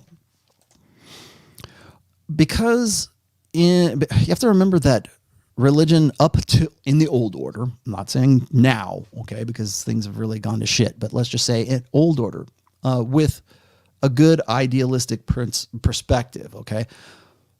Religion used to be a buffer against men and women's sexual strategy. Also, religion also used to be a way of controlling guys, obviously, okay? And women too. So, but from an ideal, like in a perfect world, right? Like idealistically in a utopian society, right? Religion is still honest and genuine, and it's supposed to be, it's sincere. You're seeking God and all this other stuff, but you're also seeking to live in good ways. There's functional aspects of religion, and the doctrinal aspects are functional as well. So by and large, when women complain about being repressed by the church or whatever, or so it's all patriarchal and they want to hold us down and tell us not to, or we'll circumcise boys and we don't think twice about it, but you do genital mutilation in any kind of religious sense to girls and it's like a war crime. I'm not saying that it should be or shouldn't. I'm just saying that that's how we perceive it, but we see it as this repression. We see it as this, men are just so insecure. Those religious guys, they had to create a religion to keep us down. Maybe that was perverted or corrupted to serve the interests of some men. But the basic latent function of that repression had a purpose. It was a compromise between the worst aspects and the best aspects of each sex's mating strategy. And it was put a buffer on that. So if you put a social stigma on cuckoldry, which has been installed for right up until the sexual revolution, right in the 60s, right up until the advent of birth control, right until that point, there were social stigmas and there were religious stigmas against single mothers. Like if you were a single mother, you were sent away. You got a bastard child. That's where the word comes from. You're a bastard child. Like illegitimate children. No, there are no illegitimate children. You would not hear that prior to 1965. I have an illegitimate child with this person. And you're illegitimate. Well, why do we have that? Well, because it screws up society, man. It screws up the paternity thing. The church and religious and social stigmas have been a buffer against the worst aspects of hypergamy and the worst aspects of men following unlimited access to unlimited sexuality. And because there's fallout from that as well. There's social and physical and biological fallout from both of those. So we tell men, you need to get your dick under control. Women, we're going to make sure that you don't cuckold men too. Guess what? How are we going to do that? I got an idea. Let's make a contract before God and family and everyone else where you get together and a pastor swears you in and you put a ring on her finger and you have this contract that says, I promise to forsake all others except for you. In sickness and in health. Everything goes to hell. I'm still sticking with you. You get cancer and you get a big old melanoma on your neck. I'm sticking with you. It doesn't matter. I love you that much. I'm doing it for you. I'm doing it for God because it's conviction, but I really, and it's this, and you go and you mix the romance into it and love and all this other stuff into it. Great. But when you get to a point where conventionally there's an invention that says, you don't have to worry about pregnancy anymore. Now you throw everything out the window. Now single motherhood is fine. Now Dalrock said this. We've shifted from a marriage-based model of child rearing to a child support-based model of child rearing. That's what that's what's happened since 1965. I can point to you right where it happens to, because that's where all the spikes for a climb in divorce happens and a drop in marriage happens to where we're at right now, which is at the lowest point in history since we started keeping track of the records of marriage. Why? It's 2020. Well, that was 2021. April of 2020 is when I quoted the stats for that. Oh, well, divorce is going down. Yeah, because nobody's getting married. Don't be so proud of that. No one, like men and women, don't want to get together. They don't have anything to do with each other. They just want to bang. And if a kid comes out of it, great. If not, whatever. Because a kid, it's a cottage industry right now. Women, I'm going to bang that guy over there. I'm going to get that dude to pay for it. And I don't even have to feel guilty as a woman because I've got two, internet forums that are going, you go, girl, here's how you trick them. Here, I'll sell you a positive pregnancy test so you can trick him into thinking it was him. It's a cottage industry. Then you mix commercial interests in it as well. But yeah, you could. The church repressed men. It was a compromise. It was making it official, right? It was putting it into a context where you're going to say, okay, here's the agreement. You agree not to cuckold him, and he agrees not to bang other chicks. Good. Kiss the bride. And that was essential. From a marriage perspective, that's what it was. But you want to, don't touch yourself either, Johnny. And Janie, don't you do that either. Don't be so immodest. Wear a hijab or wear a burqa. A lot of that has to do with mate guarding as well. Put a burqa on. Why? Well, I don't want other guys to look at you. And God said that they shouldn't. So put a burqa on. That's mate guarding. Straight up mate guarding is what that is. Put a hijab on. Why? Well, because if men see your hair, they'll see you with lust in your eyes. So put it on. Okay, I guess that's modesty. Now we've taken that. It's basically, again, it's a buffer against our sexual natures. Like, what was it? Forgive me again, not a theologian, not a scriptural expert, but there's that part. I want to say it's in Luke, maybe it's in Matthew, where Jesus says, if you look on a woman with lust in your eyes, then you're guilty of having sex with her, or guilty of adultery with that woman. Now, people will say, well, that's not how I interpret it. Okay, well, but let's look at this. Really, the latent function of that is if you think about it, you're fucked. You even think about banging that girl, you're going to hell. That's the nuts and bolts of it.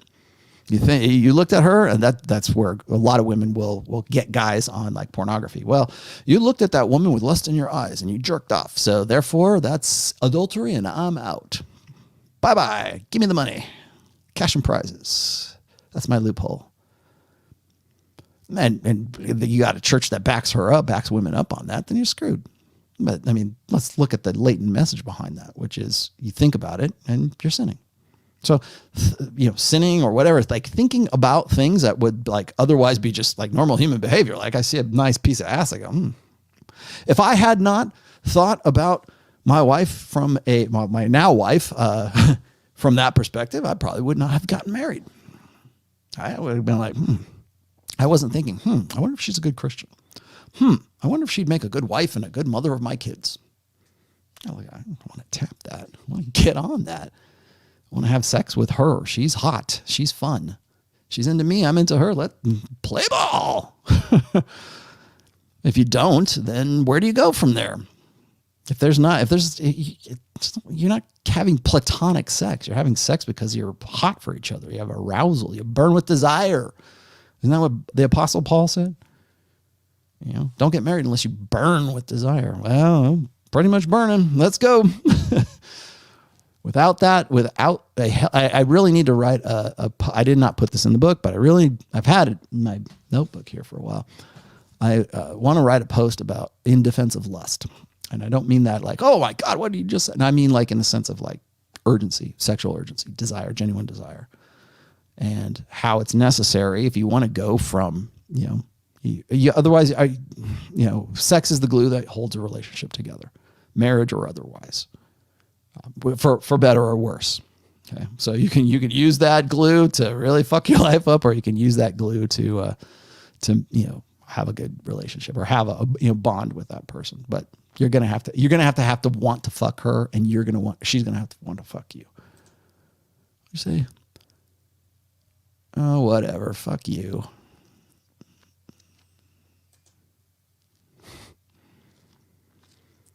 Let's see. Sorry, let me look here. A man and a woman. Yeah, well, that ought to show you that we live in a gynocentric social order, Ben Jones. Let's see. Okay, I will buy the book. I can't knock this out of the hustle. Thank you. What else do I got here? David Franco. Now I'm catching up. One of two. Been a while. Was watching the movie 17 again. I realized it was conditioning. It is. The entire movie is about his journey to accept the fact that he chose not to maintain himself as a man, as his mental point of origin. Yes. I remember seeing that. Isn't that the one with Zac Efron and the dude from Chandler from Friends? Is that it? I don't know. I could be wrong. Could have went to college, but chose to marry pregnant girlfriend. Fast forward, he's unhappy, but like family man, turns out to be made the right choice. Yeah. And of course, it always ends up, what's funny is when you watch those movies, David Franco Jr., and especially, I hate to use this movie because I really love this movie. It's a Wonderful Life. You're looking at the guy who never did what he wanted to. All right, he never got, George Bailey never got to go to Africa or India or go, tour the world before he came back and did great things. And he had every intention to come back and do great things. He just wanted to see the world. But he always did what other people wanted him to do. And we have to, and this is really, like I said, maybe this is a bad illustration, but because, it was a good movie. It's a Wonderful Life, right? He did everything he should, and he still got screwed for it. But then everybody, magically comes to his aid in the end, and everyone lives happily ever after. What they don't say is like, well, why did he get to that point in the first place? Like, how did he get to being that destitute in the first place? He was a good guy, did the right thing. He talked to God. He wasn't a praying man until then. Well, it's the same thing. It's like as long as you come back in the end, I gave this lecture, I guess, when I did and I'll put it in the link here. It's called the threat, or the script. And the script is always this. It's the prodigal son. And that's what you're really talking about. Again, something I talk about in the book is a prodigal son. The prodigal son, the story of the prodigal son, is faith affirming for the people who believe in the prodigal son, not the guy who's actually the prodigal son, or who embodies that. It's the people who say, well, my faith is real. Well, how do I know it's real? Because here's a guy who fell off the farm, left the plantation and then came back to the plantation and said, you know what? I've been out there and it's better here. Slay the fatted calf. Let's have a party. My son has returned. It's not about the son. It's about the people who are there, who are believing like, you should never have done that. Ha ha. I feel good about myself because I'm on the right team. That's what the prodigal son's about. And that's why you'll see that narrative in all kinds of popular fiction. And that's just one more of those things. Well, everything worked out in the end because he did what he was supposed to do. And he had regrets, but then he didn't have regrets. Yeah, but he saw the world and you didn't. Thrill Seeker, speaking of your guitar, I just got me a Jackson Japanese Kelly ETH. Oh, cool. Very good for you. You know, one of these days I'm gonna have to go get I'll get the GoPro and I'll take it down to the downstairs studio and I'll show you my collection. I hate to do that because do people really watch me to like hear me play? People have asked me that. I've got a Line 6 Helix that's sitting right here, and I've been noodling around with that because I'm using this now for my stage sound with Trial of Ascension, and this is my 7-string that's behind me. That's my ESP, my LTD, and then I've got this Ibanez. Destroyer is that's the bass that I use when I'm recording like bass tracks for my own stuff, like the stuff that you hear in the intro. And then I've got my other guitars sitting around over here. I guess I could pan the camera over there, but people that ask me, why don't you jam, man? Or Jack Napier's like, hey, come on my show, man, and plug in and jam. You want me to? Okay. If I get enough people who want me to do that, I'll do like a quick hit, like a 12-minute video if you want me to. People say, oh, I don't believe he plays guitar. Dude. Whatever. I lean towards agnosticism. How does this book tackle that? That's actually the point where I start in the book, personally, me. And what can I learn from it? Sorry, you've answered this. I just got in here. That's okay. That's where I start, actually, is agnosticism. In fact, at the very end, in the afterword, where I talk about why I believe in God, it starts from a position of agnosticism.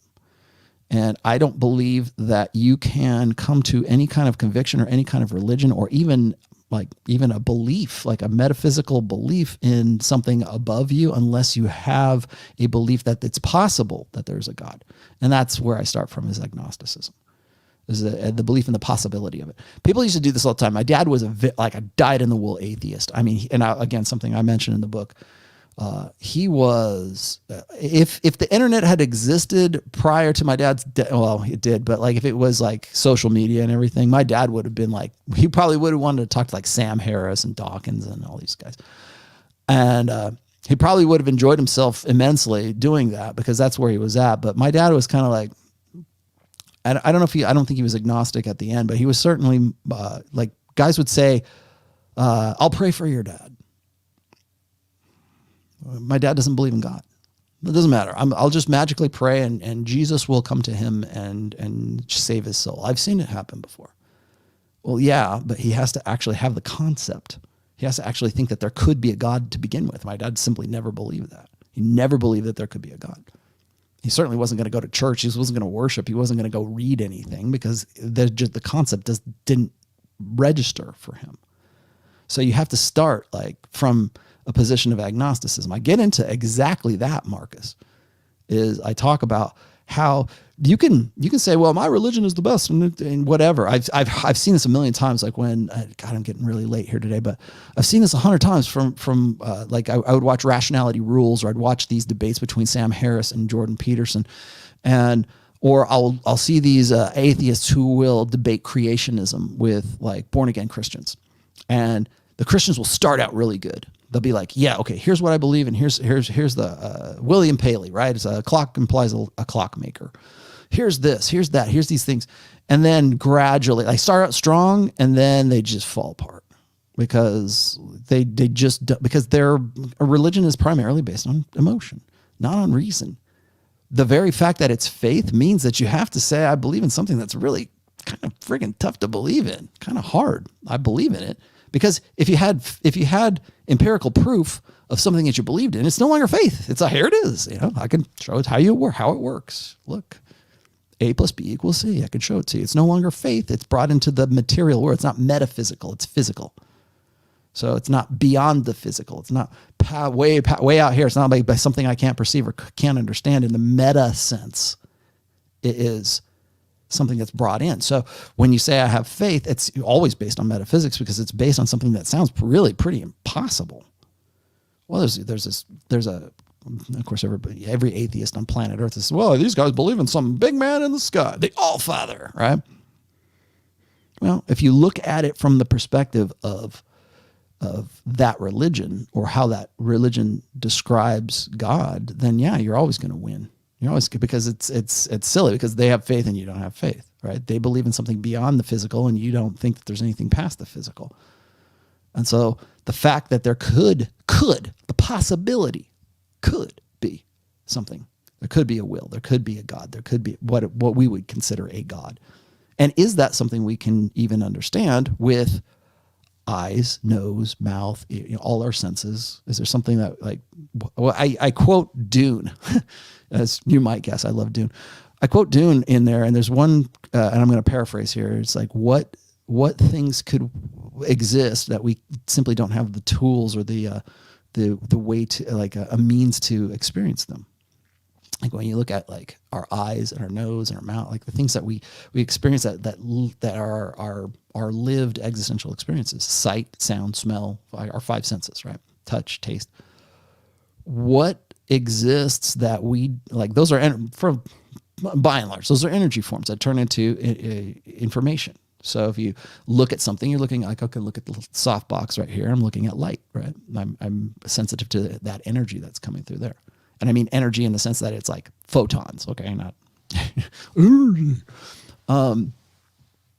but we have, ways of sensing these things that help us interpret our world on planet Earth with gravity and oxygen and water and all these things that make up our lived experience. So what could possibly exist out there that we can't experience?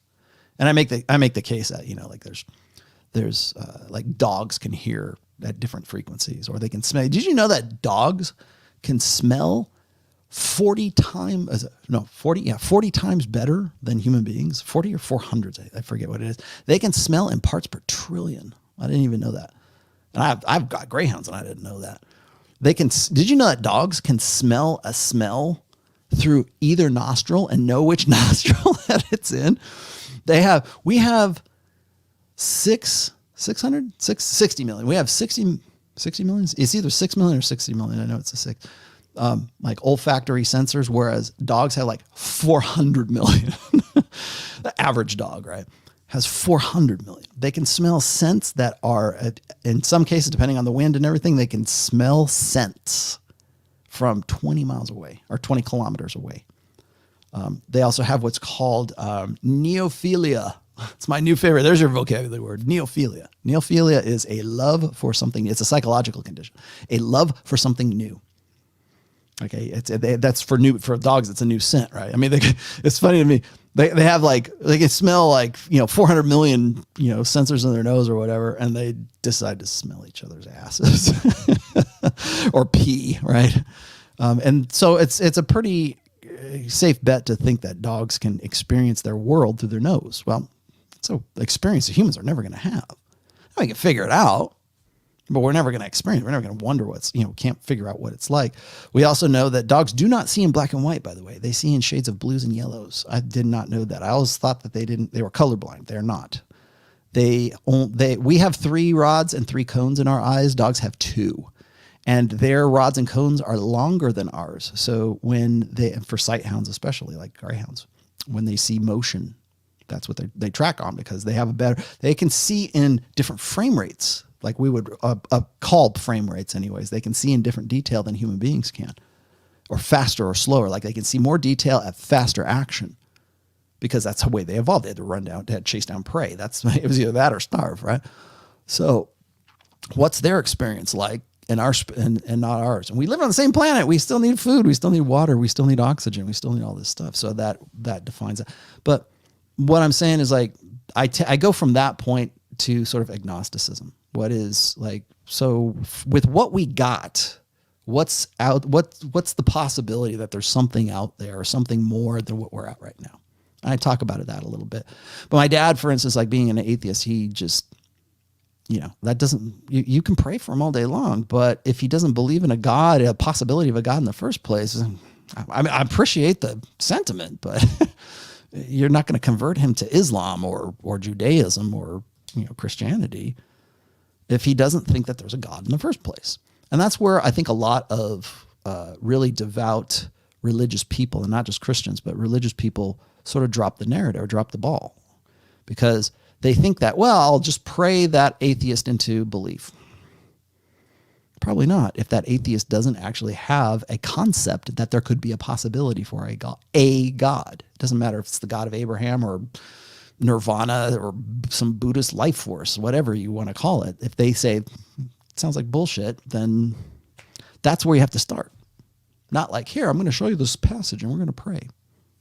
That's you and your faith. Good for you. But it doesn't do anything for the empirical atheist. So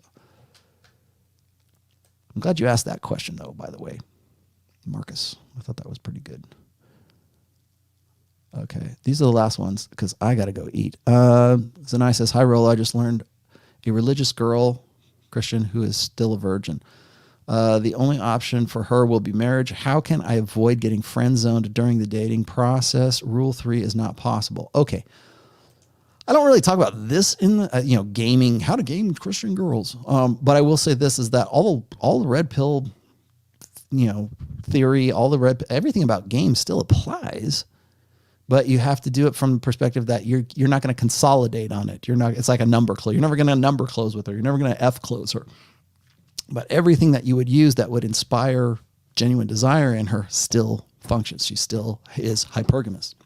She still has attraction and arousal. And the same cues that you would use for either one of those are going to still work with that girl. So you need to focus on those things. One of the reasons, exactly the reason I keep saying, is as a religious guy with convictions, you have to know game. In fact, it's more incumbent because you have more to lose. Because you can't just go, oh, well, I'm done with that girl. I'm going to go with this one. No, you're married to that girl. Now you're fucked.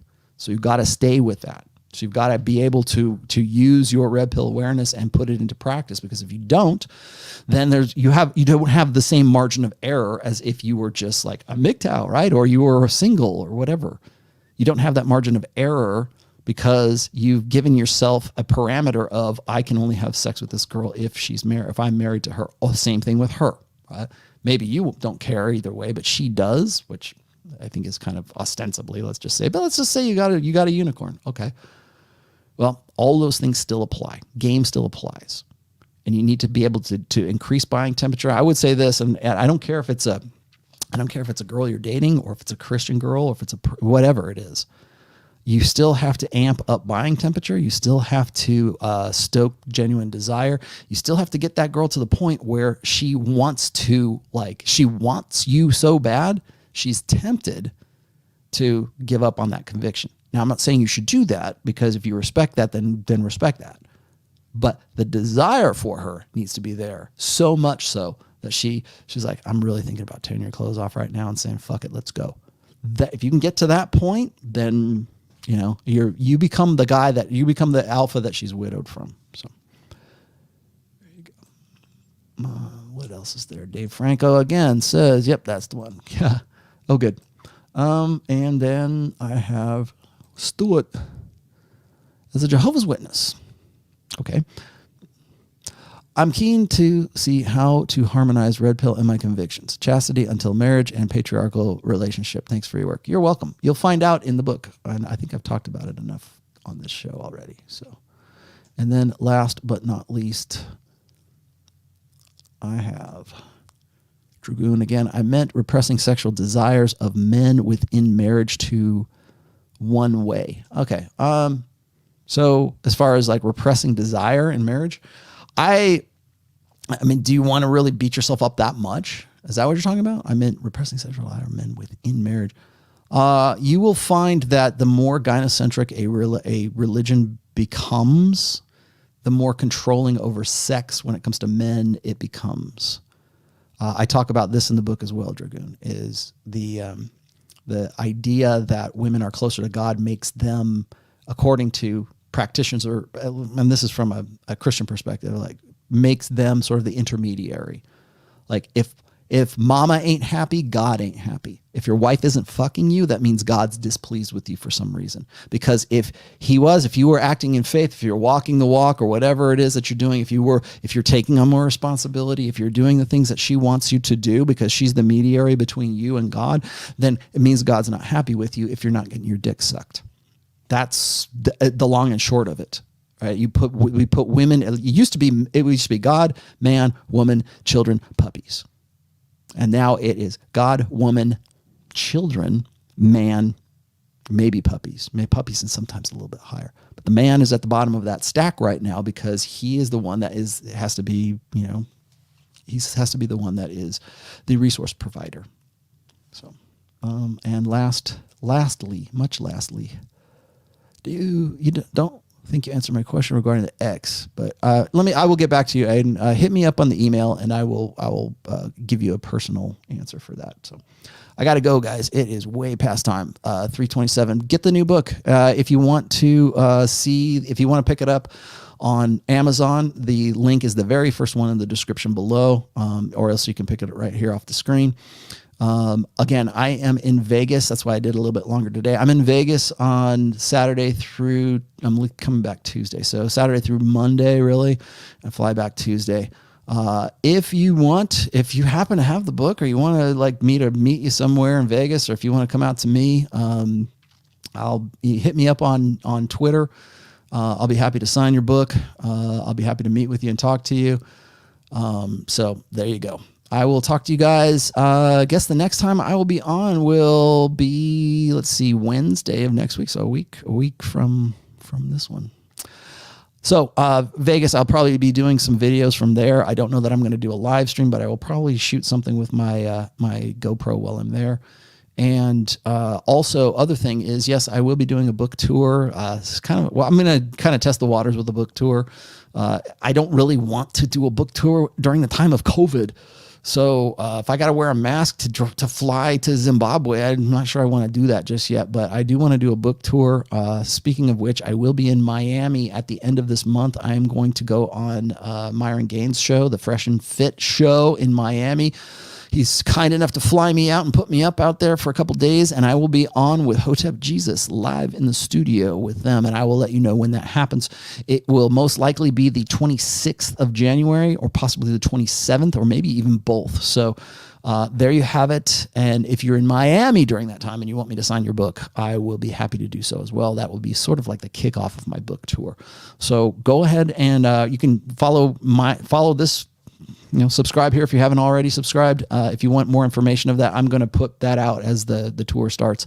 And you can also pick up the info from Myron as well. So there you go. I will talk to you guys later. And I might do a couple of quick hit videos from Vegas and just for shits and giggles. So I'll talk to you later. Bye-bye.